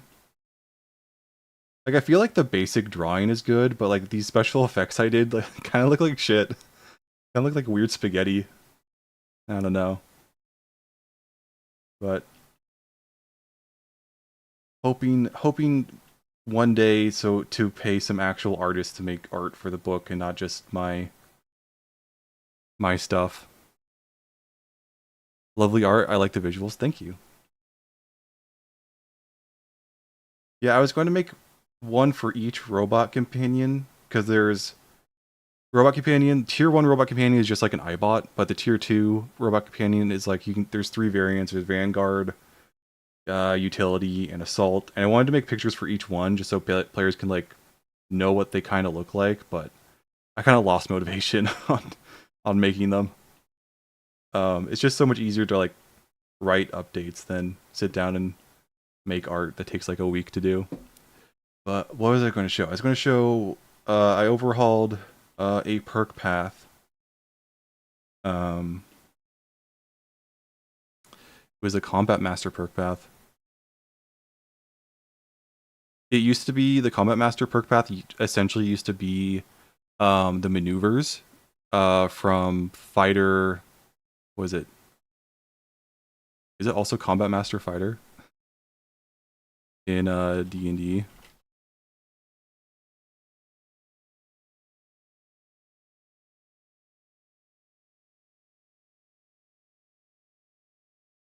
Battle Master. It's called Battle Master in D&D, where they have all the maneuvers. But it was there's only like 8 maneuvers, right? And so that was kind of limited for what I'm going for Mythic, because right now Mythic, whoops. Right now Mythic, I have it so that when you get like tier 1 in a perk path, you get access to 15 abilities. And then tier 2 you get access to 10, and then tier 3 you get access to 5. With like, you get fewer per tier, but you get a lot more, or they get a lot more powerful per tier.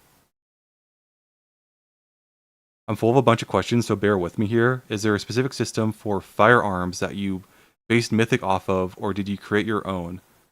I've seen it done other ways. I mean, the basics of the firearms are kind of based off of how they work in D&D. They're a ranged weapon. They have an effective range and a long range. Like, I think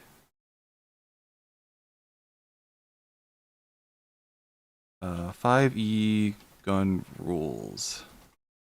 Because D&D actually does have gun rules in its basic game. Oh, I don't think this is like a bunch of stuff. I don't remember what page it's on in the player handbook, but it does actually have rules for guns a little bit. So I used that as a basis, but I heavily modified it. So, it has right here it says 50, 150, which is 50 is effective, 150 is max. I kind of do the same thing in Mythic. Here, let me show you the weapons. So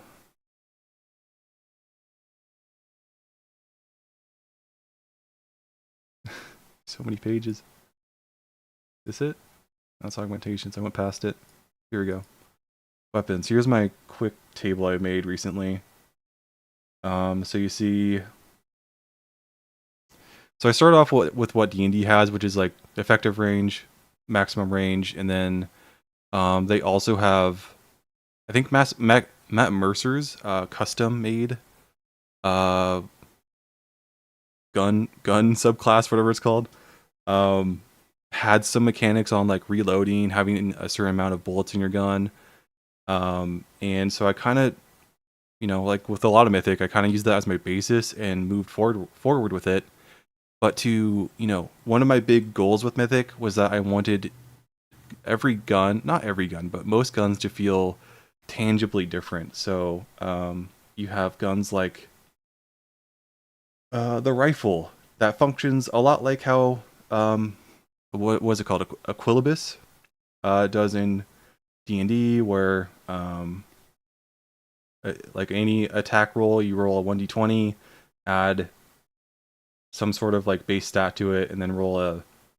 And then, well, in D&D it's a proficiency modifier. In Mythic, it's a weapon STM skill training modifier you add to it. But then I wanted to play with that. Like, oh, I want shotguns to fire in a cone. So how does that work? So I had to play test it a lot, and I essentially have it in its current form where it shoots in a cone, and you make an attack roll against everybody in that cone, and if you hit them, they take 2d6. But because it's kind of OP, I've nerfed this shotgun so many times. It's a nuisance to balance. But I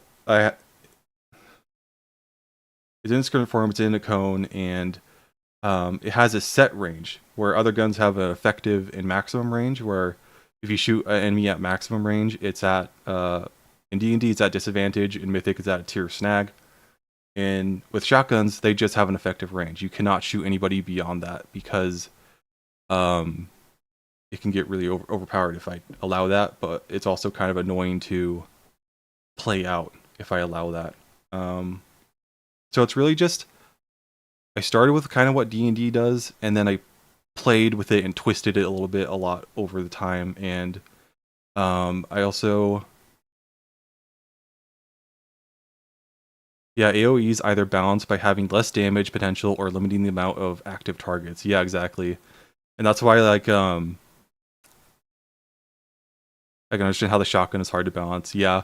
Well, back when my brother-in-law was doing his zombie campaign, it was a huge issue for one session because it was a zombie campaign, so we were fighting like big hordes of zombies, and that was back when the shotgun wasn't so nerfed, and one shot of the shotgun could take out like 6 zombies in a single attack, and it pissed him off really bad. To the point where he wanted to change roles, which was annoying. But I'm actually talking now. My mouth is dry. But so I do that, and then you have wrist mounted stuff, and I think I talked about my videos, but I did. I do the let's talk about hands skit. But yeah, in Mythic, because players can have more than 2 hands, and in D&D there are weapons that you have the versatile thing where it allows you to hold a weapon in 2 hands and do a little bit more damage. And I wasn't even trying to play with it. It was just out of necessity. I kind of need to push that mechanic further because I wanted to include aliens that could have a bunch of limbs. You have the let me show you a species.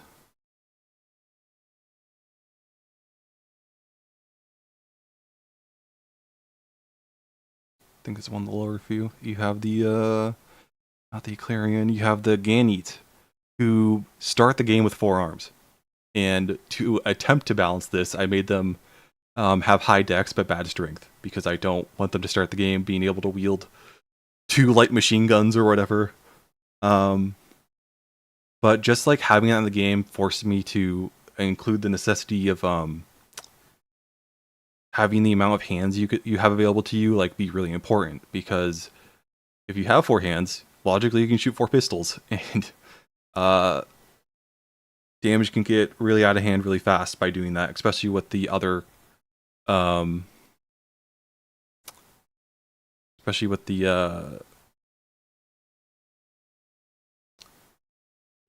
beating enemies AR by a certain number and doing extra damage. And then there's also crits, and so that it gets pretty crazy really fast. Maybe the spread needs to be randomized, since the cone AoE accounts for who you can hit, but not who actually gets hit. Maybe.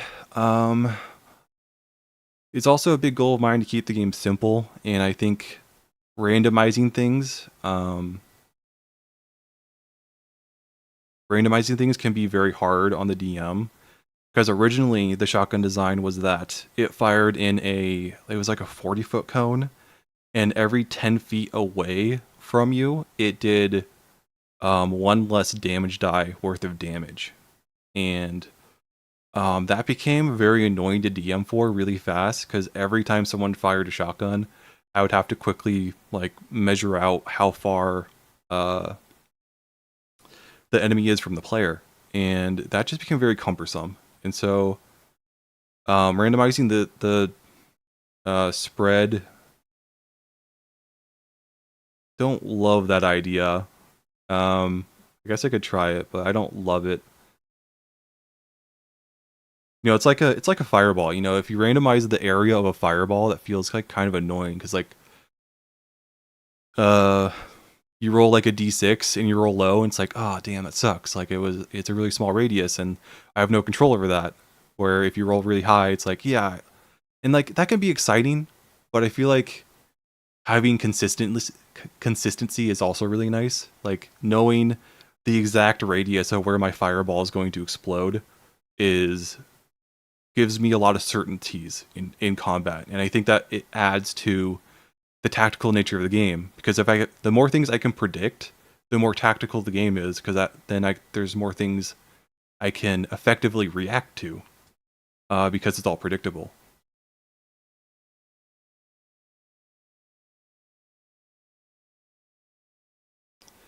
Sounds super hard to keep track of, especially when you account for PCs with multiple weapons like the Ganit. Are you talking about like the amount of hands they have?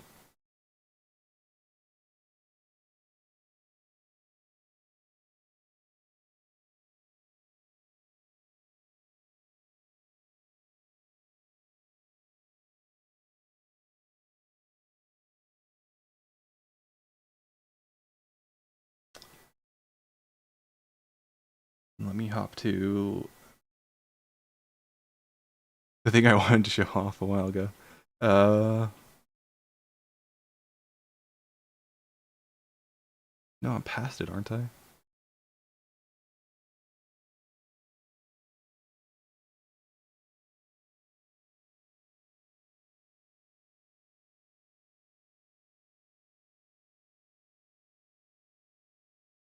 Oh, perk actions. Here we go.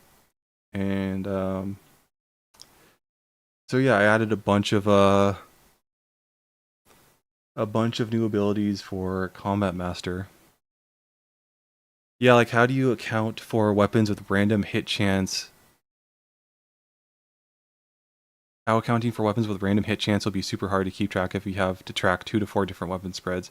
Yeah, exactly. Like the less consistent, yeah, if it's not consistent, then you have to account for random stuff for one character every time they shoot. And in Mythic, because of how things work, you can, you know, let's say you have a really strong Ganny, and he can wield a shotgun 1 per hand, and he's firing 4 per attack action. He could theoretically fire 4 times, 3 times a turn. You know, so that's like once per hand per attack action, and so having it all be randomized every single time, I feel like that would really slow down the game. That also frightens me to no end. Yeah, I really need I really need people to do more ridiculous builds like that with my game, to like really push what is or is not balanced. The more consistency, the better for the DM's sake. Yeah, 100% agree. Uh, yeah, I guess what is it? Combat Master actions. They're not the most exciting thing, but like did take a lot of time to make. I really like the tier 3 abilities, even though there's only 2 right now. You have the final critical, which when you successfully hit a target with a roll of 20, you may expend 3 ability slots to add up all your damage like usual, then double the damage like normal for critical attacks, and then double it again. Could possibly be super broken, but it just the motto of making a game is just like it needs to be tested. then unkillable when your health drops to 0 HP, and you're about to go unconscious or go into last stand. You may expend 3 ability slots, and your reaction for this turn to remain standing at 1 HP. That actually might be a little underpowered for what it is, but we'll see.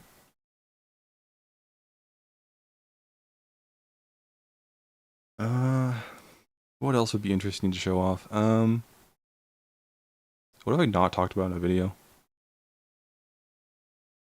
You're still working on the core rulebook. Yep, still working on the core rulebook. Taking a lot longer to make than I thought it would.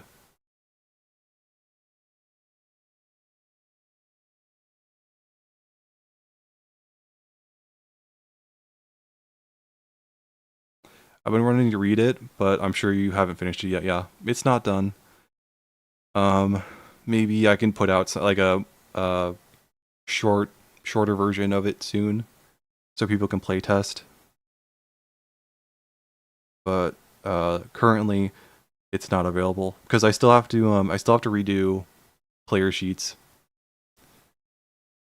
because they're using older systems.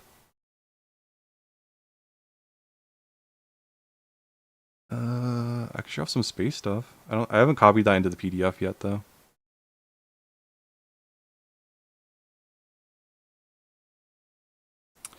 So ships also run off of charge slots. I'm doing this thing in the game where kind of everything has access to charge slots, like players do, vehicles do, and ships do, and Titans as well.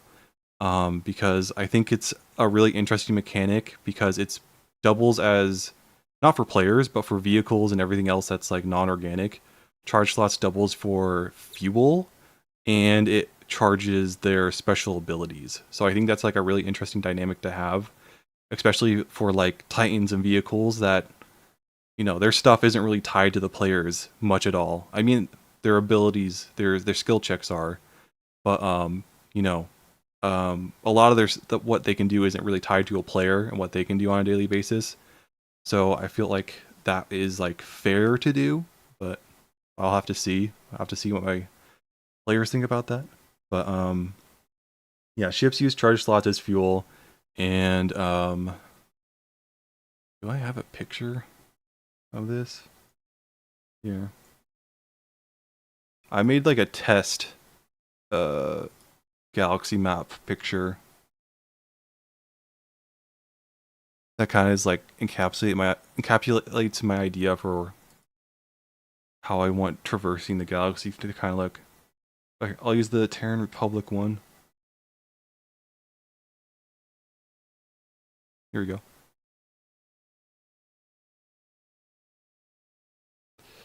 So yeah, it's a hex-based map. It's 2D, and every hex is a light year. Or is it 5 light years? Maybe it's 5 light years. I don't remember this point. I haven't looked at this in a while. I guess it's every... Yeah. That's sick. Thanks.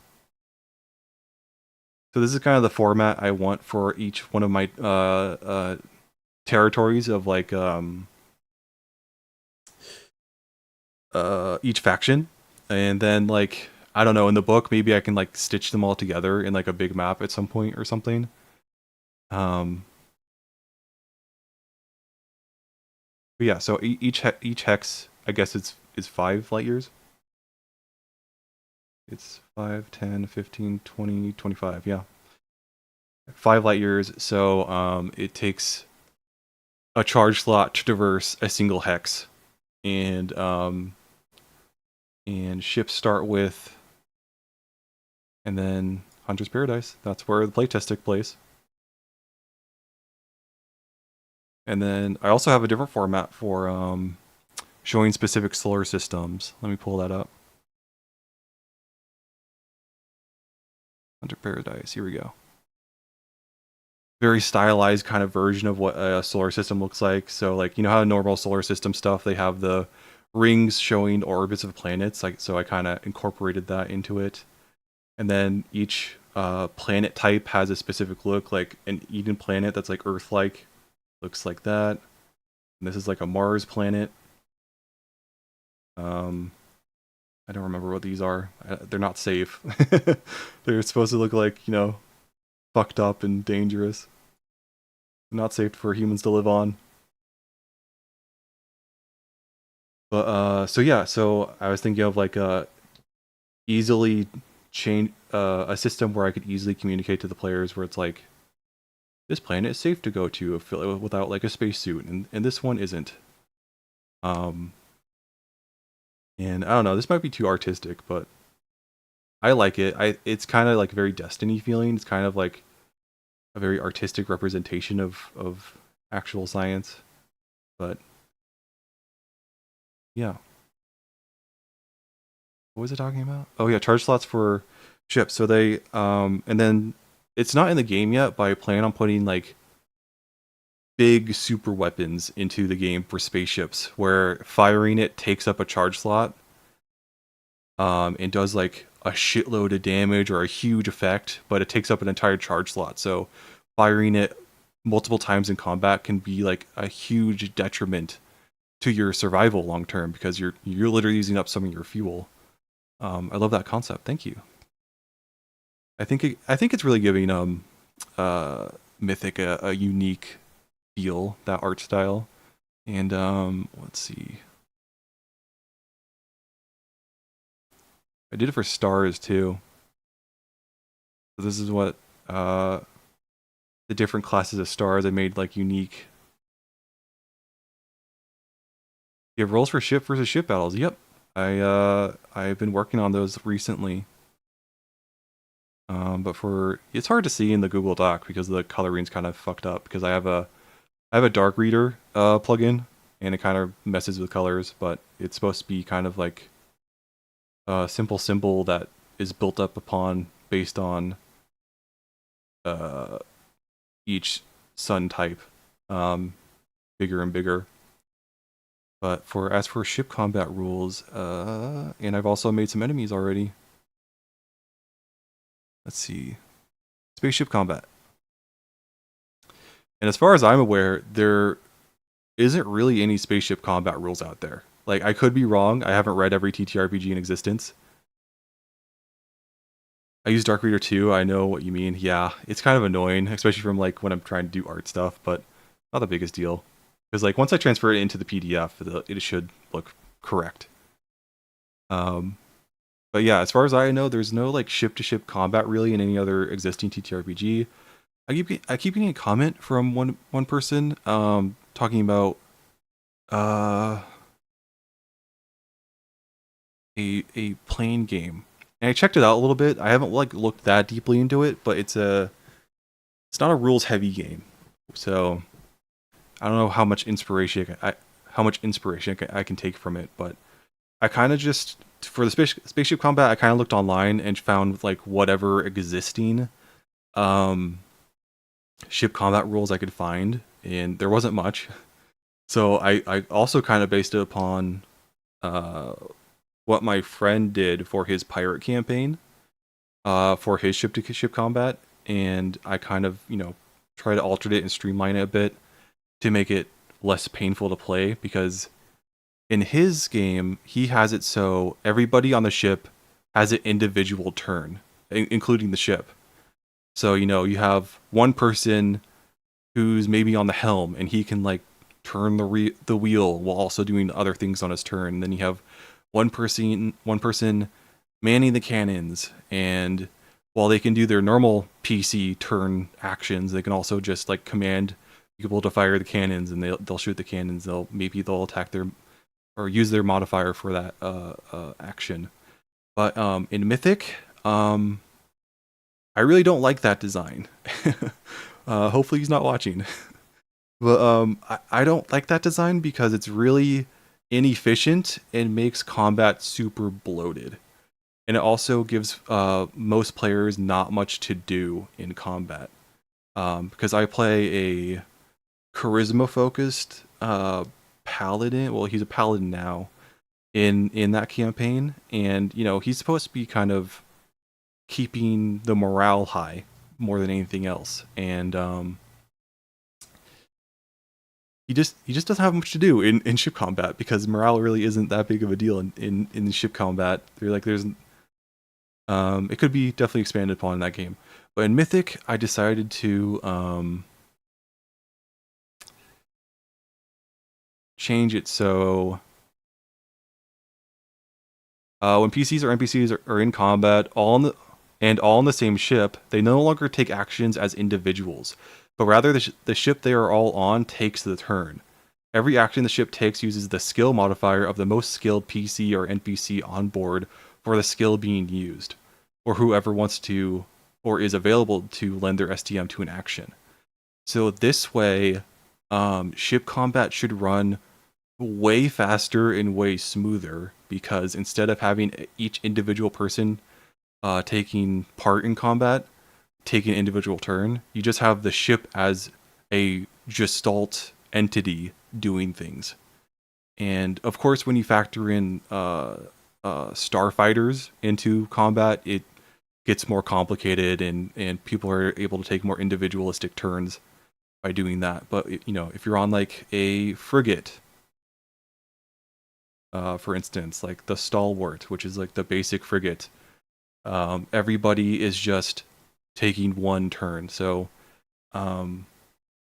it doesn't quite work like, Daggerheart has the whoever wants to go first goes first type thing. I don't think this is quite like that. I think this is a little bit better than that because instead of having one person, I understand it. You don't want ship combat taking forever because the 46 party actions you have to do. Yeah, exactly. It's very clunky and very time consuming, and then there's people who just don't have much to do, like my charisma character on my pirate campaign. It's like it kind of comes to my turn. It's like, I prep action if somebody comes aboard, I guess, to hit them. And so some characters won't have much to do. Some will do a lot. Like there's an artificer character in the pirate campaign who uses like it's Eberron. It's an Eberron campaign. So I guess in the simple ship combat is the best. Yeah, I agree. But in the Eberron campaign, they have this like magic cannon that the artificer could get like cast spells into and use essentially cast the spells like really far away and would do like a ton of damage. And while that's like, really cool for them, it's like what's everybody else doing, And so I don't want to take that kind of stuff away, but I do kind of want to try to give other characters more to do. So like for instance, in this type of combat, it's if you shoot your guns, then let's say you shoot like let's go to ship weapons, ballistic weapons. Let's say someone shoots like a 12.7 millimeter machine gun, and that's a ballistic weapon. So the person with the highest ballistic skill, ballistic STM, and high strength, you'll probably have that person do the action. Like, so it doesn't matter who's suggesting the action, it's always going to be the person best suited for that action that's going to roll for it, or at least assumedly. Like, you can have people that aren't optimized for these roles to roll for these roles, but that's not the best option. Another question: how does boarding work? Do we need to be scared of space pirates? So interesting question. That's been a big focus of the space combat. In I want to develop it out a little bit more. I think I am getting close to being for the first big revision to being done, but I think I need to develop boarding out a little bit more because ship combat is heavily based upon FTL, that game from like 13 years ago. In that game, boarding is done by teleportation. And so I think I want to do something similar in my game, but also like I want Mythic to be a bit more grounded feeling of a sci-fi, so I don't really want like Star Trek-esque long-range teleportation devices. So what I think I'm going to do, I haven't done it yet, but what I think I'm going to do is I'm going to include short-range teleportation devices.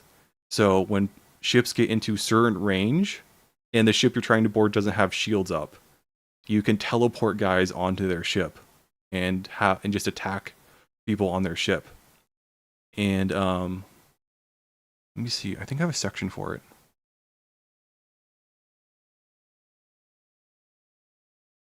Ambushing, battle map, your turn. Repairing. You now have boarding? It's have boarding. Ship time, ship movement, astral navigation, detecting threats. Ship crew. Do I not have ship boarding? I swear I worked on this.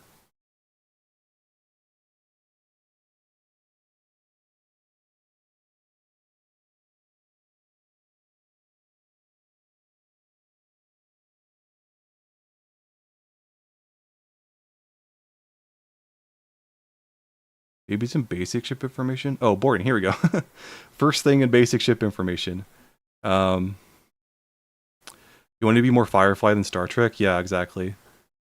Maybe something in between those two things. Kind of like leaning more towards Firefly, but I'm not scared of having it be a bit more fantasy if it needs to be. So boarding. Boarding ships is dangerous venture. Either items on board or a ship itself can fetch a large sum once sold, so killing all resistance inside is needed. Ships can be disabled by destroying their engines, and in Mythic, you can do a thing called precision shots, which when you do it, it's a normal attack, but you add a tier of snag to your attack roll. And if you succeed, you not only hit the ship, but you hit a vital component of that ship. And it does extra damage, and the ship needs to make a fortitude save. And if they succeed, nothing happens. If they fail, a part of the ship's functions are disabled. So if you do a precision shot, like on the engines, like in this little bit of text, you disable their engines if they fail their fortitude save, and their speed is reduced to 0, which can be super useful in combat. But you do that. Disabled by destroying their engines. You can then dock with a drifting vehicle. The dock entrance is highly contested chokehold, and the first barrier to boarding hostile vehicles. But if you get past that, the rest of the ship should fall quickly. In boarding situations, ground combat.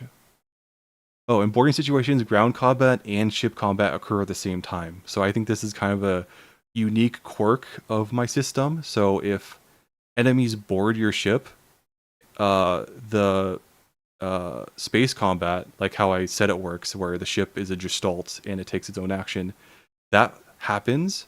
But then your crew needs to make a decision who on the crew is going to separate themselves from the ship gestalt and become individual characters again and go fight the hostile boarding party. And so since everything kind of works the same between ship combat and ground combat, for the basic rules do. So when people become individuals, they just roll initiative and then they go and fight the boarding party.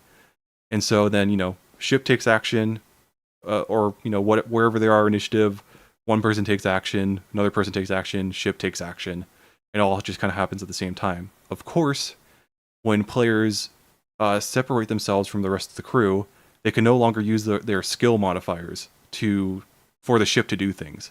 So oftentimes the best defenders or the best people equipped to fight off a boarding party are the people also best suited for shooting the guns. So when those people leave the guns to go fight off the boarding party, you're going to become less effective in the fight because now your guns are going to miss a lot more and maybe do less. I don't think maybe a little less damage.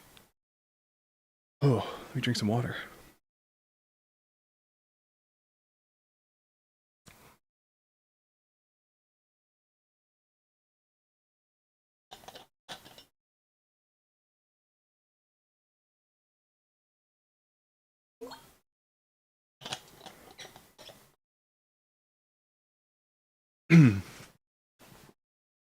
But of course, Um, in Mythic, you can have big ships. You can have crews that are larger than just your player party. So you can hire people to hang out on your ship, and their sole purpose is to fight off boarding parties. Um, and you know, because right now there are.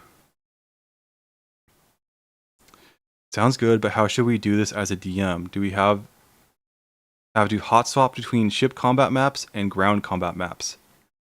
That's a good question. I don't think I'm quite there yet in how it works. What I think I'm going to do is that for every ship, because every ship is they have a ship frame, and then you have a ship class, and then this might be a little bit too much work, but I'm going to make essentially a battle map for every ship class, every ship frame and class. So when you guys are boarded, mini map it. Yeah, exactly. So when you guys are boarded, you then pull out that ship battle map, and then you have combat be conducted that way. So you know, you have space combat, which is, you know, it's a 2D space, because to keep things simple, I wanted space combat to be 2D, because, you know, logically speaking, in space combat, you're always fighting each other in 3 dimensions. So technically, you never get advantage or disadvantage from being above or below an enemy in space. Unlike ground combat, where, like, you know, being on a hill can objectively give you an advantage in combat. So in space, I just kept it 2D. I think it just keeps it simple, like, easy to understand. So I just did it that way. So in ship combat, it's 2D on a big map, and then if you get boarded, you pull out the ship frame and class battle map, and then you conduct combat on that at the same time. I have not tested that yet. It could be too much for the DM to handle. I don't know yet. I feel like I want to be too much to handle, but you never know. Yeah, and I keep saying that the revision's gonna be done soon, but then I remember, oh, I gotta make fucking battle maps for all these ship classes now. Fuck me. That sucks. But yeah, what I was saying before, you can have various sized crews. So you have frigates. I don't think I list a maximum crew size, but they are of a certain size, and they have a maximum weapon slots, and that's something I chose to do for ships, to kind of limit what they can and can't do in combat. So they have weapon slots, and so they can only have so many weapons on them. So bigger ships like destroyers, you know, they have 4 weapon slots. For the frigates, the basic frigate one only had 2. So the larger the ship is just more dangerous, just from the sheer fact that they have more weapons. So yeah, really trying to keep things simple in, in ship combat, because just like figuring some of this stuff out was kind of hard. But what else I want to say? There is starfighters, and one of the starfighters is like the mini fortress troop transport. It is like specifically designed to board your ship. So unlike, you know, I talked about earlier how I wanted to include some like short range teleporters. Well, I also have this enemy type that can straight up, like, their primary purpose as a support unit is to try to get close to your ship and board and try to fuck you up on the inside. And so they have the special abilities of hostile grapple, which essentially allows them to grapple your ship and then begin to like drill a hole into your hull and get inside, and then they can get people inside. And that's kind of their whole purpose. Players can do this because this is like a ship type in the Starfighter section, the mini fortress. I kind of doubt players will though, because like if the mini fortress, the actual ship gets destroyed, like how do you get your guys back? You know, like at least with like the short range teleporter, you could just get close to the ship again and teleport them out. But like with this, it's like it seems like almost a suicide mission to send anybody over. And I was also thinking of adding a missile variant to the game where you shoot a missile and what game is it from? Like I think it appears in Warhammer, in Halo, in a lot of games where it's like you shoot a pod and it like drills into the hull of a ship, and then the pod is like an actual like delivery system for troops to get aboard. And I want to add something like that, but it kind of runs into the same issue of like if players use this, how are they going to get their PC back to their own ship? You know, unless they like take the enemy ship, like kill everybody aboard and take over the ship. Like, how do they get back from there? And I don't know. I guess I guess it could just be the short range teleporter again. But you know, what if they don't have that? You know, and they could always fire over like an expendable red shirt. I guess they don't have to send over PCs, but you know, that PC could be like a valuable, everybody loves that PC. They don't want to see him die. He could be like the goblin of the group. I don't know. Got any other questions? I love boarding pods. Maximum all in option. Okay, yeah. I think for like hostile boarding, I will do like every option I can think of. I love the boarding pods. Yeah, yeah. I think hostile boarding, I will do every option I can think of. And but for players, I might. I guess I could offer it to players. Like, who cares? Like, they can send their PCs over to die if they want to. Like, I'm not their mom. Are random counters a thing when traveling? Yes. Um, I don't think I have a space section for it yet, but I have a section earlier.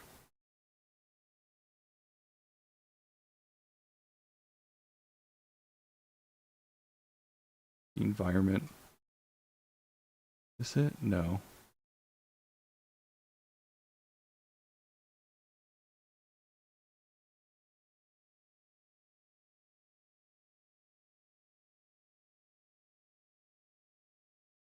Let me look at the let me control F this. Random encounters.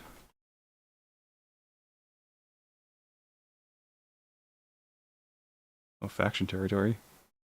You want to get pulled over by the police? Let's see. Creating a random encounter table.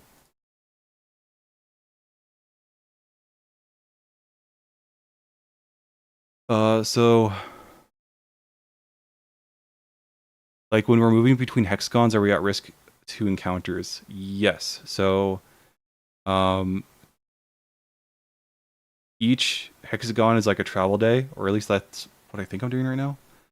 And so each hexagon you roll, and if you roll like a 1 or 2, it's combat. Or well, it's not necessarily combat. You can do non-combat encounters as well. It's kind of up to you, but it's a counter of some kind. And let's see.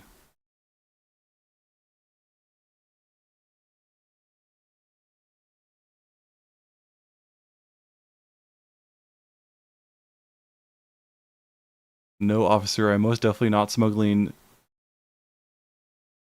cilantro in my cargo hold. Please search me if you want.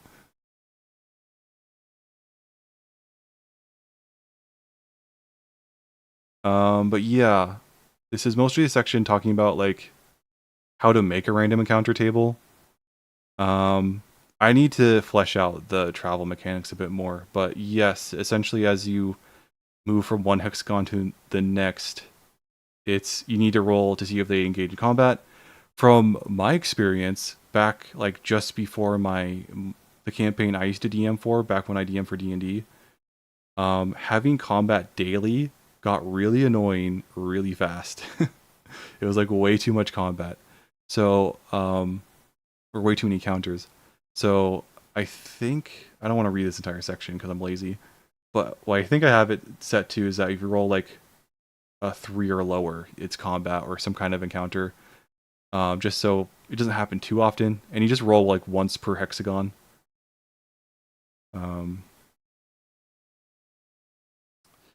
But yeah, in the faction section, I include a piece about how your random encounters should also kind of be paced up based upon where you are in a faction territory. And so, if you're in, let me get that picture up from before.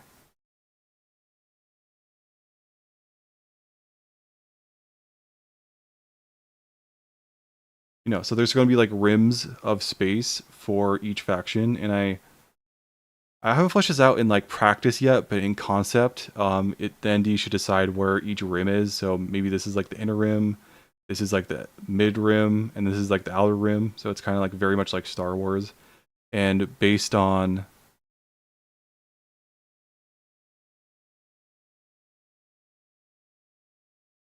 Gov authorities, search and seizure encounters would be a fun idea.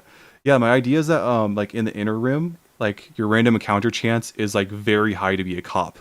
So smuggling stuff in the inner rim is like very difficult because you're going to be like constantly pulled over by cops.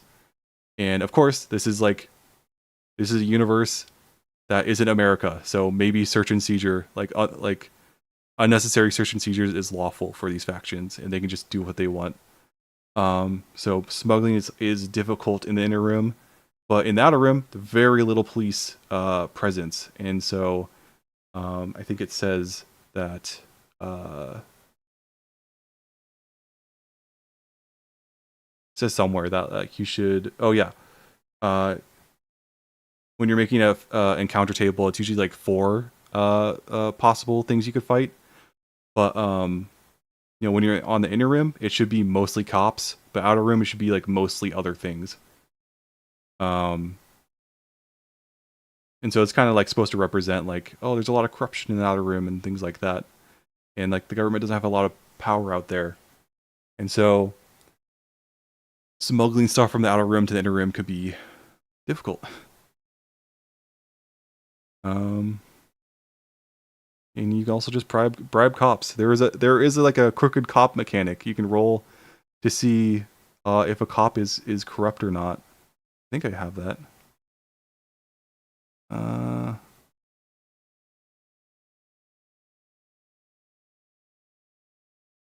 Law enforcement. Not all police are good people. Some are corrupt and eager to take bribes to look the other way. Players can offer a police officer a bribe whenever they want to get out of being arrested or get information.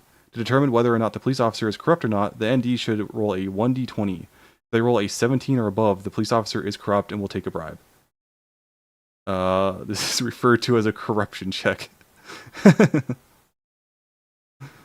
I might lower that at some point because like the number of corrupt cops. Maybe it's just a biased opinion of mine, but I feel like the amount of corrupt cops are higher than that. But it's really up to the ND of who's DMing their campaign.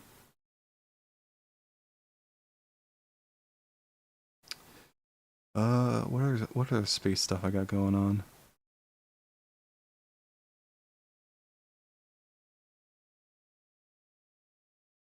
But yeah, starfighters are kind of serve an interesting role in space combat because they're supposed to serve more of a support role. A starfighter generally cannot defeat a frigate if they're alone, but in a group they can because a starfighter can have one weapon, and if there's 3 starfighters, they're technically outgunning the frigate if the frigate has like full weapons, all their weapon slots filled, and so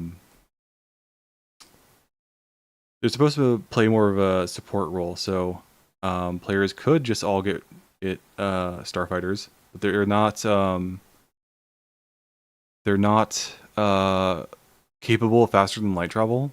So it's kind of like one way to force players to at least have a frigate, because I want players to have, if they get a ship, I want them to have kind of like in Star Wars the Ebon Hawk, or in Mass Effect it's the Normandy. I want them to have like a home base ship that they always return to and they can kind of treat as their mobile home. Um, so I don't really want players to have starfighters be their main thing. But you know, if they want to, they can have it. It also kind of throws off game balance. That I really am curious to see how that works in a playtest because I feel like that would be awkward to balance. Because like I assume if you have a frigate and then two starfighters, I assume you're going to need to throw at least one more enemy at the players than usual because just to keep it balanced. Because the starfighters can do so much to kind of like do hit and run tactics. Because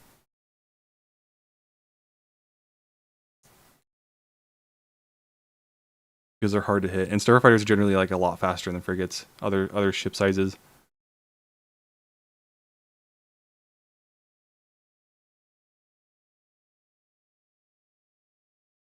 Could modify corruption checks by distance to government centers. That's a good idea, actually. Yeah, I should do that. Like, outer rim is like much higher, and then inner rim is much lower. Yeah, let me.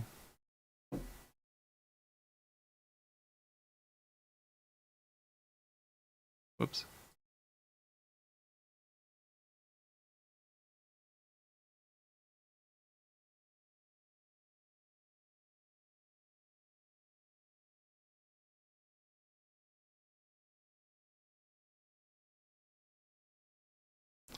Threshold per rim.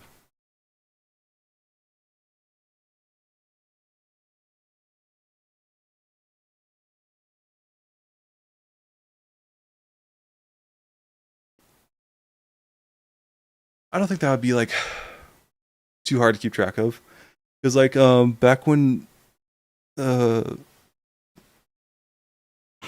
what's it called, jamming was in the game, I had variable thresholds for achieving an unjammed state of your gun, and that was just a mess to keep track of.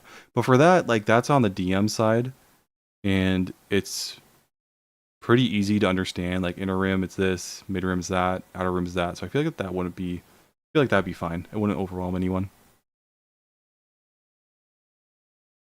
Um,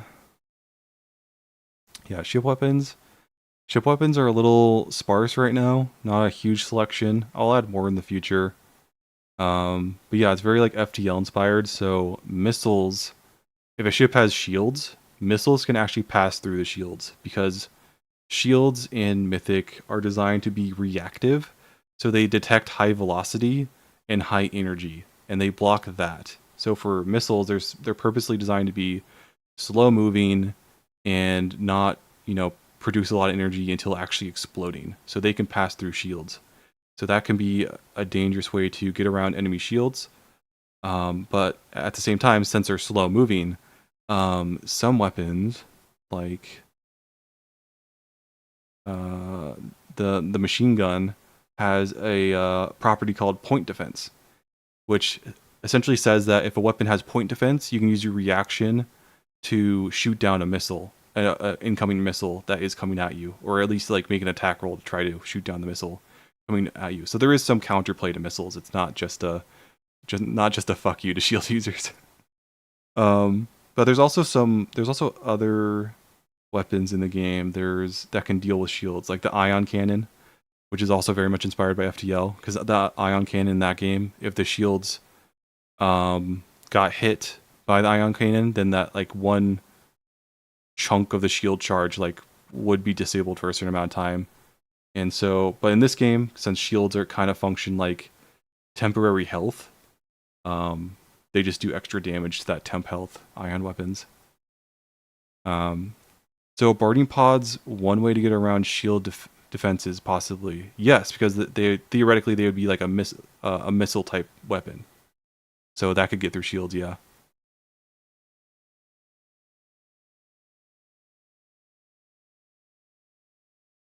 And then you have a Gauss cannon. That's kind of the extent of the weapons. But because ship combat is under the assumption that a crew is manning the ship, so it still only has 3 actions, just like a player, which sounds like not enough, but in ship combat, most actions only take one action to perform. So reloading your guns in like normal ground combat typically take 2 or 3 actions. But since the assumption is that multiple people are serving or kind of supporting the ship, reloading a weapon on a ship only takes one action. It only ever takes one action. Um, so reloading a single weapon can be pretty fast, but if you have more than one, it then could take a while to reload all those weapons if you want to reload them all at the same time. Um, where's ship actions?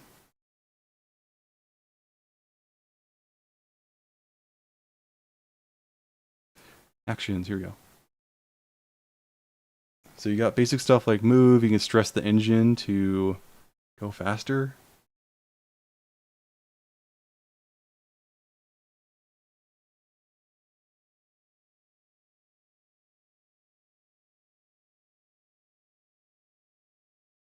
Yeah. It's go So I tried to make a lot of these like general actions. I didn't really want to tie them to anything. So they're organized by like where you serve on the ship. So these are kind of like helmsman and movement actions. And they can be performed by anyone technically, but you always want the person with the highest piloting skill to do it because that would be they have the highest likelihood to succeed. Um, like overtly rapidly set up, that gives a edge to your next attack. Gunner and Master Gunner, just fire weapon. Hostile boarding. Goofy question: are we going to have space zombies? Think Halo Flood. Yes. So, this is actually like it's weirdly fleshed out because back when my friend was doing their zombie campaign, they for a short time used my system to DM their campaign because I really wanted to get my system tested at the time, and he really wanted a system that was more sci-fi focused and more grounded than what D&D 5e is.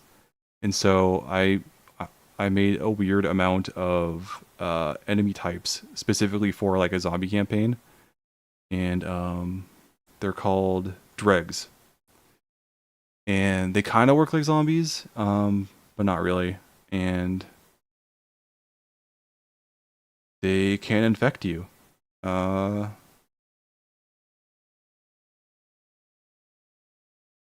yeah, they become infected. Which actually, I need to double check that because I think I took out the infection system in this game, so I guess it wouldn't really work like that anymore. But yes, if they get a critical on you, they can bite you, and you have a chance of getting infected and possibly turn into a zombie. Um, this is that was the old version. This is the new version. Okay, still infection system. And so it's very like Dead Space inspired. Like they're that's so cool. Thank you. They're very Dead Space inspired. They're just supposed to be because what else? What do I have? I have what's it called? Fuck, what did I call it? I was working on a pre-written for a while. That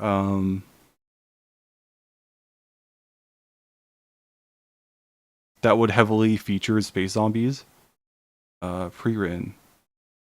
Blind Steel. So this is like this Blind Steel was going to be a very Dead Space and Dead Money from Fallout New Vegas inspired pre-written that would have taken place on like a space casino, and then it gets overrun by zombies, and players have to navigate that situation and decide which faction they want to uh, take control over the space casino, because the space casino is supposed to be like super hyper advanced, and whoever controls it controls like a ton of technology in the region, and it would be very useful for whatever faction takes control of it. And so it was, yeah, it was very Dead Space inspired. You guys would show up, zombies would attack, and you'd have to navigate the situation, figure out who you want to support. It's trying to be, I'm trying to make it very freeform, very reactive to player decisions, but I just got so busy with stuff and making the base game, I just had to stop working on it after a while. Um, but once I'm done with Mythic, and if it's successful, I'll probably come back to this and try to finish it. I just wonder if like I feel like for a first pre-written, most players would want me to like utilize the space mechanics a lot more. Because like that's a big feature of Mythic. So it's kind of weird that like my first pre-written is actually just like essentially a one big dungeon. Um, but yeah, but well, I mean, like part of the reason why I slowed down so much on this because making the floor maps was just awful. Uh, do I have it somewhere?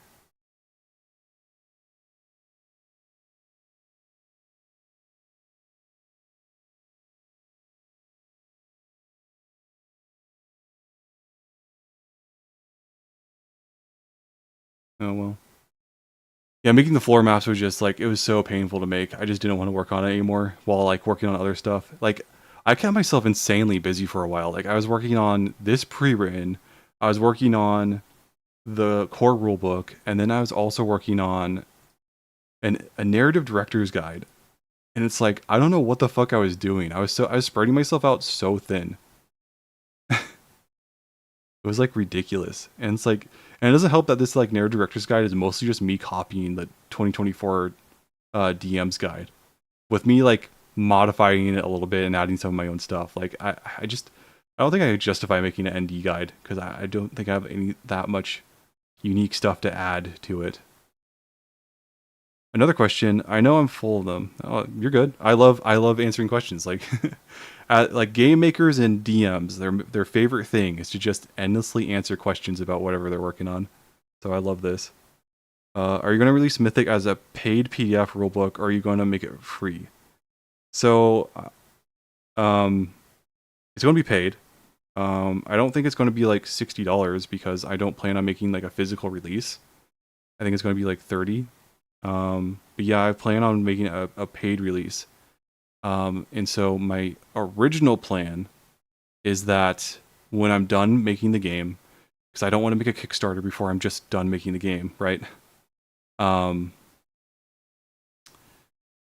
I yeah, because I don't want to make I want to make a Kickstarter. When the game's done, I want to make a Kickstarter. I want to wait until it's done because so when people buy into it, they get the PDF, and so that way there is like 0% chance anyone's going to feel cheated out of the Kickstarter or whatever. Because like I don't plan on like being a scummy person and taking the money and run or whatever. Like I don't want to do that. But if something catastrophic goes on and for some reason I can't get people the orders they want or whatever because I've never done any of this before. This is all my first time doing any of this, so I might fuck up somewhere along the way.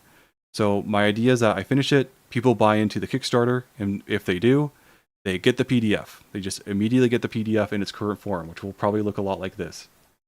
And then with the Kickstarter money, I will then go hire artists to make art for the game, and then I will take that art, put it in the PDF, make it look really nice and pretty, and then I'll probably just send that out to everyone who invested already. Again, they don't have to pay twice. I'll just send it out to them again, I guess, because that's like the whole point of the Kickstarter, right? Um, yeah, and like this is all a very like loose plan right now because like above everything else right now, I'm more focused on making the game. Making the game and potentially making a little bit of money off of some money while I make the game because job market is pretty rough right now, and I could use a little bit of income. Not gonna like I hate to bring up money, I really do, but like I hate to bring up money, but like I have been struggling to find work for a while now, and it would be nice to make some money off of all these things I keep making. Because I keep bringing up in my videos that like I'm more focused on people knowing my work exists rather than being necessarily profitable. That being said, would be kind of nice to make some money off of it. But so yeah, it will be a paid PDF. I'm sure like as soon as someone buys it, they'll put it online for free somewhere. So, you know, if you're like me and you like to download free PDFs, I'm sure you'll be able to find it somewhere pretty quick. Also, is there a place where you can support Mythic financially? So I just mentioned in my recent video that I wrote a book. I wrote a book for, well, it wasn't for Mythic originally, but it is, it is the Mythic universe. It is the same, oops, shit. It is the same universe as Mythic, so. Let me pull up that video. Oh no, you guys will see my suggestions, my awful suggestions. He's back. Oh my god.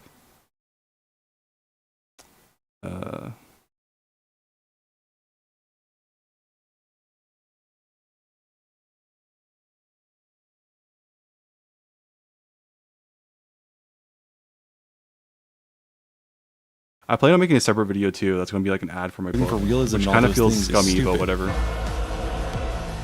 Don't believe me? Cortana. Play the Gabe Newell clip. If you wander over to Amazon, Oh, yeah, I've here we go. released several ebook seller websites. Here we go. So right now, if you go to Amazon, my book is up there. It's I actually raised the price to $20 because like I don't know. I wrote a book. I put a lot of time and effort into it. Like I want to make some money off it. But you can go to Amazon or any of these retailers on this right side. They're all. It's only in ebook form right now. So you could buy the book, and I feel like this is a very non-scummy way of doing it because you're getting something out of it, right? Like I took years to write this book, and now if you want to support me financially, you can go buy a book and get a book out of it. And I think that's a pretty fair deal. And so you can buy it off Amazon. Amazon takes a big chunk of the money, which kind of sucks. So you know it's listed at $20 now, but I only get like $5 of every sale. But if you buy it from these other places, not Amazon, I don't know why it's there, but these other places, I get I get like half. I get like $11 when it's priced at 20, which is pretty good. So if you want to do that, you can. Currently, I don't have like a Patreon set up or anything right now. It might be a good idea to do that at some point in the future. But I might have a new job next week, so I'm not really thinking about that right now. Fiery, love thinking ahead. Yeah. I hope it goes that well. That is the best way. Make the game. Kickstarter supporters will playtest while you are getting awesome art for the full release. Everyone gets 1.01 at the end. Actually, that's a really great point. Yeah, I can get a ton of feedback just from that. I think I'll do that. Well, thank you so much for doing that because it'd be awesome for people to know my work and to make some cash. But yeah, I really hope you like the book. It is self-published. I got a bunch of beta readers to read it over the years as I was making it, so hopefully it is like at least good. Maybe not great, but at least decent. A good read.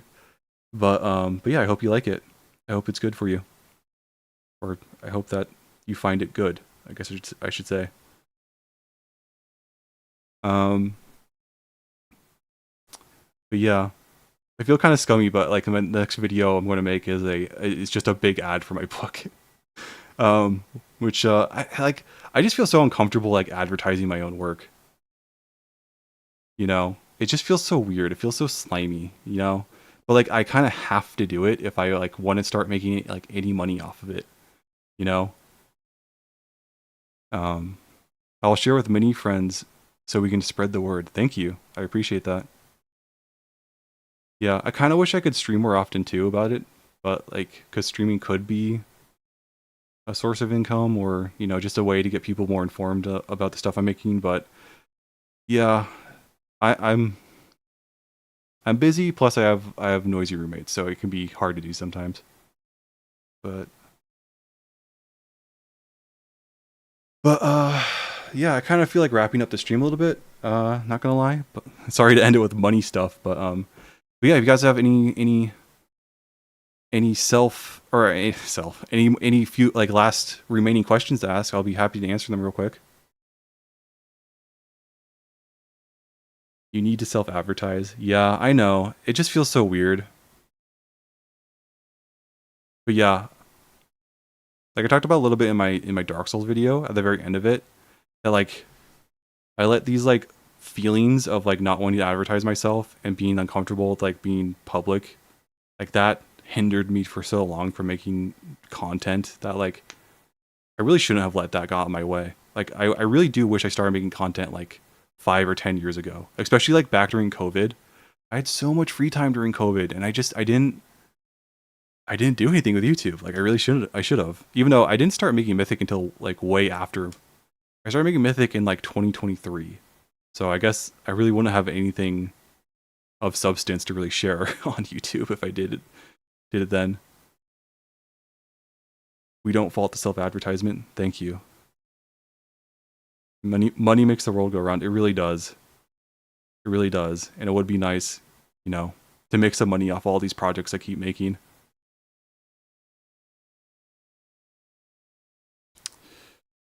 But yeah, like for the Kickstarter, I can even do stretch goals. I like for the blind steel, I could definitely make that a stretch goal. And if the Kickstarter gets enough money, I could probably like hire someone to help me make it, because like making those floor plans are they're so boring and hard to make. Are we gonna have requirements for visiting new planets with hostile terrain? Yeah. So you in the game, you guys can go to gas giants, and of course, gas giants are um have heavy atmosphere or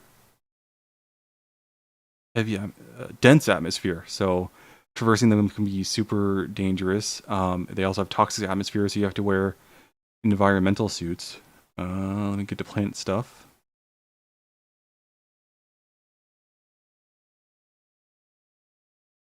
Oh yeah, you can randomly generate stuff too. Man, I made this stuff a long time ago. I hope it still works. Planetary terrain. Here we go. Gotta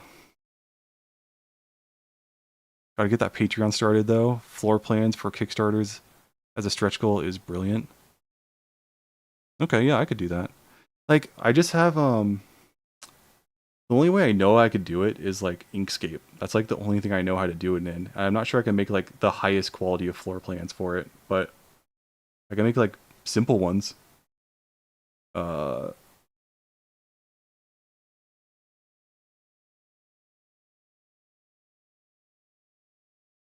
Yeah, I don't know where those floor plans went. I haven't worked on them for a while, so they don't appear in like the recently worked on list.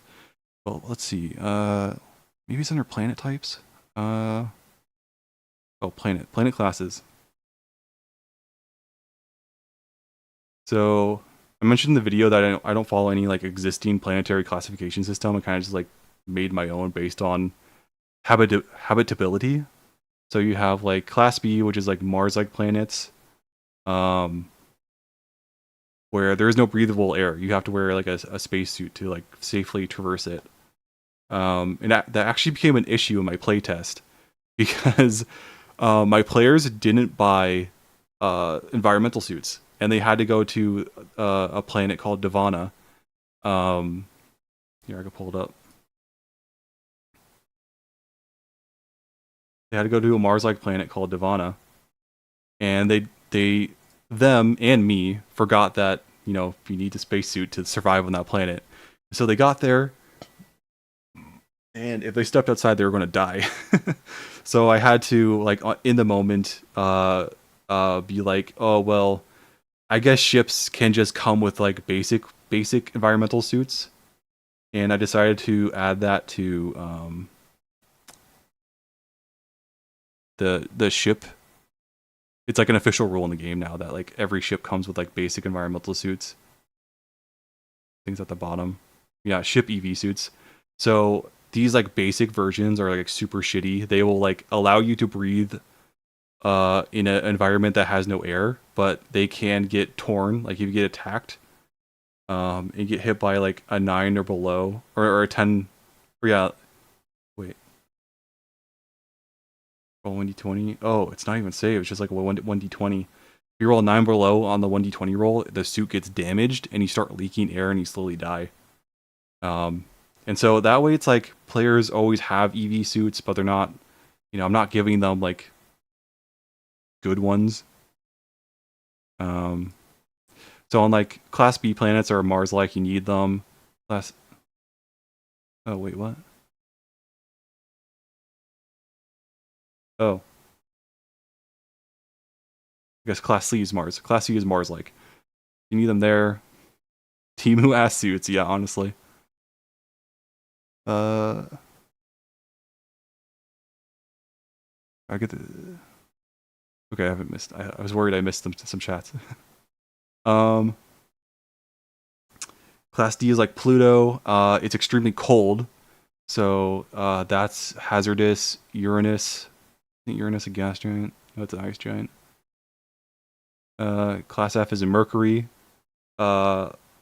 They are typically larger and closer to the sun, make the surface temperature unbearable for humans, even aided. Surface temperatures are really high. And then you can enter gas giants. Those are Class H planets. You can't go that deep into them, like logically speaking. Like there's no suit you could wear that could save you from that. But there are gravity multipliers, so your guns will be affected by heavier gravity based on what planet you're on. So if you go to max gravity, which is 20 times Earth's gravity, or 10 times Earth's gravity. Wait, what? But yeah, your range distance is reduced, and you have a hard time walking. Planetary pressure. It has everything's based on bars. I forget what bars mean. It's like I don't know. I forget what it means. But each planets have like different levels of bars to their atmosphere. So at 100, it's just you just die. At 90, you become blinded, and this is all if you don't have a suit. But you can get suits that can increase your resistance to atmospheric pressure. Surviving high pressure. You get suits, and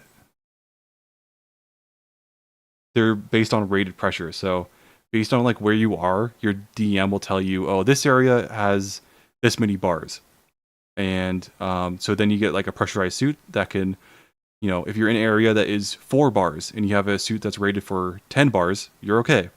But if you go to an area that is rated for 60 bars and you only have a 10 bar suit, you're going to start feeling the effects of high pressure.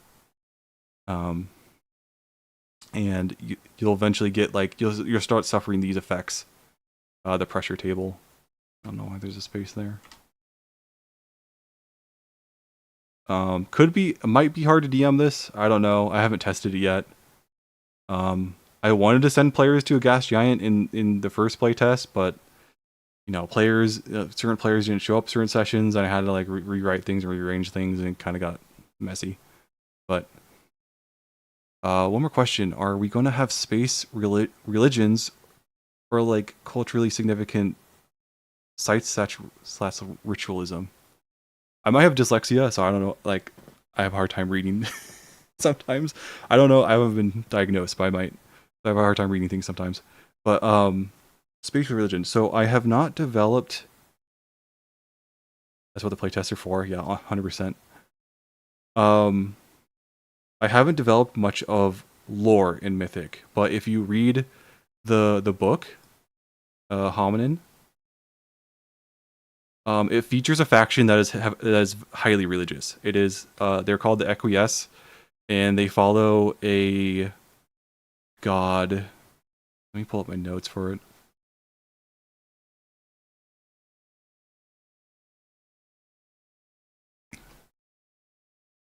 Uh, what? It's a Word doc?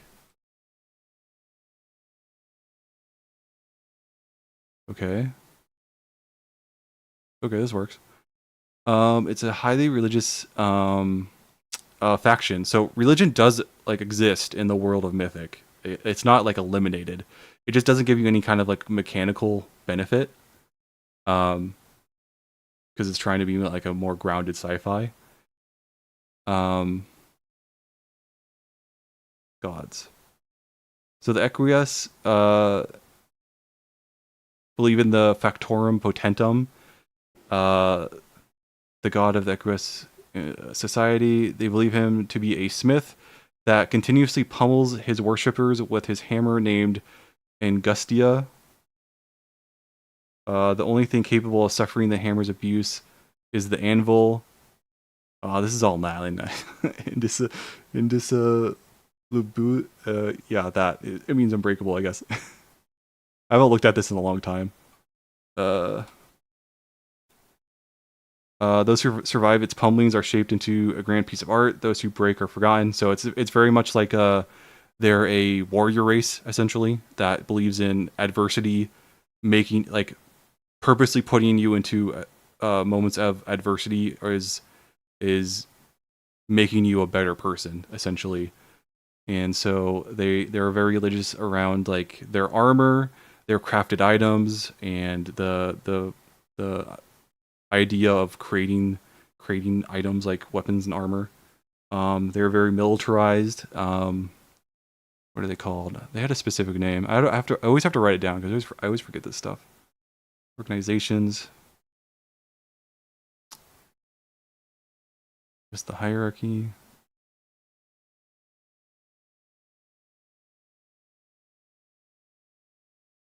Maybe I didn't write it down. They're like a religious, like everything's military, like Mandalorians and Beskar. Yeah, kinda. But instead of Beskar, it's called hardened tungsten. Um, because I chose tungsten because it's the densest material in our world. So it's so dense. It's good at deflecting super hot things like lasers and plasma, but it's also super dense. So like typical firearms won't dent it or get past it very much either. But of course, the Equies, they're they're like Mandalorians, where they all wear these like special pieces of armor. But it's also like a Mandalorian combined with like a Spartan from Halo. They're all wearing like the power armor, and they have energy shields, and they're a bit more heavy duty than a Mandalorian. Um, but yeah, they basically they're very similar to Mandalorians. They kind of warrior culture, and they kind of uh,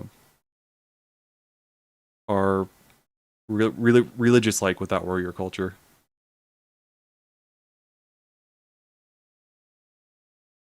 Uh,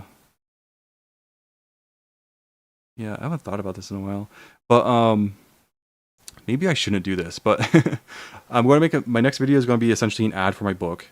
But in the description of that video, I'm going to also like link a free PDF. Um, Tungsten ceramic coating. Is that like really resistant to heat?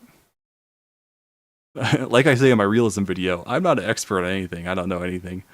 Um, I just made it hardened tungsten because in steel, um, when you make a suit of armor, like plate armor, medieval plate armor, they would go through a hardening process. So the actual steel they used to make plate armor was called hardened, or yeah, hardened steel or something like that, or like tempered steel or something like that. It was modified in some way, and they often use that for armor because it was way better at taking damage. And so I kind of was just like taking that and like, oh, what if they do it with tungsten? Like that'd be cool. And so that's kind of like their holy metal because well, I don't want to spoil too much in the story, but it's they figured out how to make it through like studying a item they considered holy. Ceramic like plates and tungsten for the lasers. Oh yeah.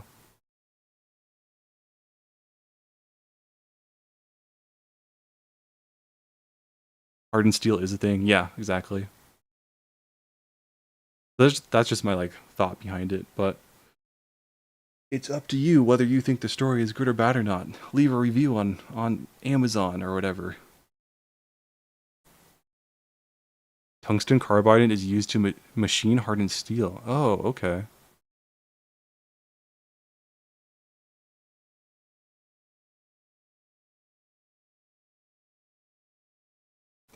But yeah, if you read it, I feel give me your opinion on like the ending, because I feel like I jumped the shark with some of the stuff I do towards the end of the story. But that's up to you guys to judge. I'll take whatever feedback I can get.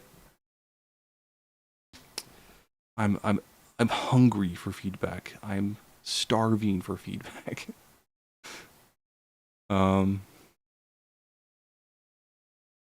but yeah, if I'll get to that. Yeah, good.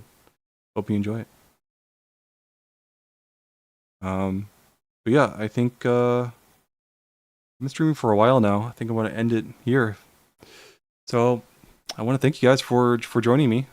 Um, I'm glad you guys joined when I was doing my TED talk about the game because I was so worried I was going to talk to like nobody about it. Like when I'm playing the video games, when I'm playing video games, no one's watching. It's like not as big as a deal because it's like, oh, at least I'm like playing a video game. I'm like entertained. And but at least for my TED talk part, you guys showed up and asked some questions. Made it a lot easier on me. Yeah, I'm out of questions. All right.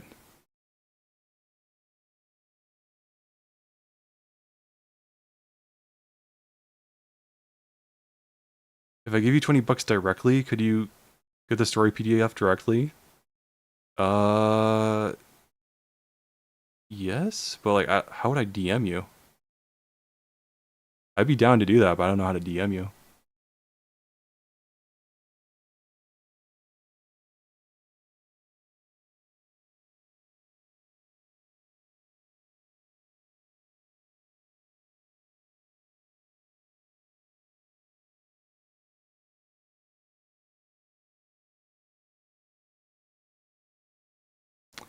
Your world building is cool as hell, and I love the mechanics. Thank you.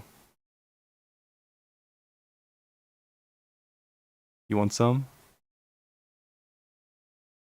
Yeah, I don't know how to do the direct link though. That'd be interesting. Discord? Yeah, we could do Discord. I could finally just like pull the trigger on making a Discord for Mythic. Oh, I should not open that on stream.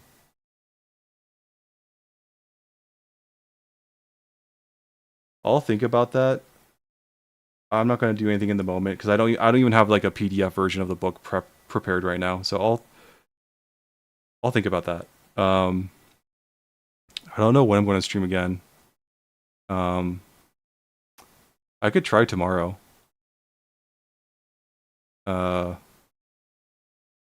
We could network this. I could try streaming again tomorrow because like a lot more people tend to watch on Sundays, and I can also get a PDF version of the book ready then, and then maybe I can start a Discord. Maybe I can start a Discord server today, and then do it that way. Yeah, let me set some stuff up. Let me think about it, set some stuff up, and I'll get back to you guys on that. I'm down. We can talk for hours about this. Yeah, it'd be fun. I think it could be a lot of fun. But yeah. Well, I want to thank you guys for watching today. Today, Sonny.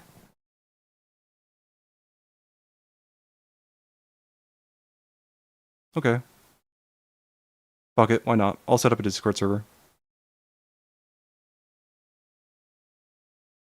I'll make a post about it in oh, you can't post links on YouTube. So how do I do that? Well, you can look it up in like Discord search function, right? So I'll just post the name of it, and then you guys can look for it. And then like I feel like my art is pretty recognizable. I feel like you guys could find it pretty easily. Um, but yeah, I think I'll end stream there and make a Discord server real quick. And yeah, thank you guys for watching. Really made the TED Talk easier. But see you guys later. You can post Discord links on community post. You can link it in your profile. Oh, I think you can. Yeah. Okay, I'll do that. And then I'll do that, and then I'll make a community post.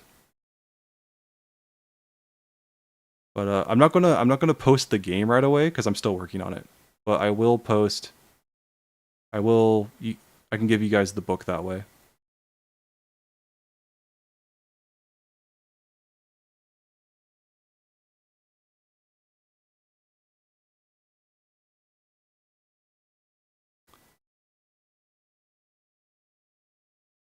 Yes. Cool. I don't know when I'll stream tomorrow. We're gonna get this off the ground. I thank you preemptively. I thank you. Yep. All right. Talk to you guys. I don't know when I'll stream tomorrow. I'll try to stream tomorrow, even if my roommates are home. I'll stream anyways. I'll try out streaming with them around, see how it is. Probably later in the day. But yeah, I'll see you guys tomorrow then.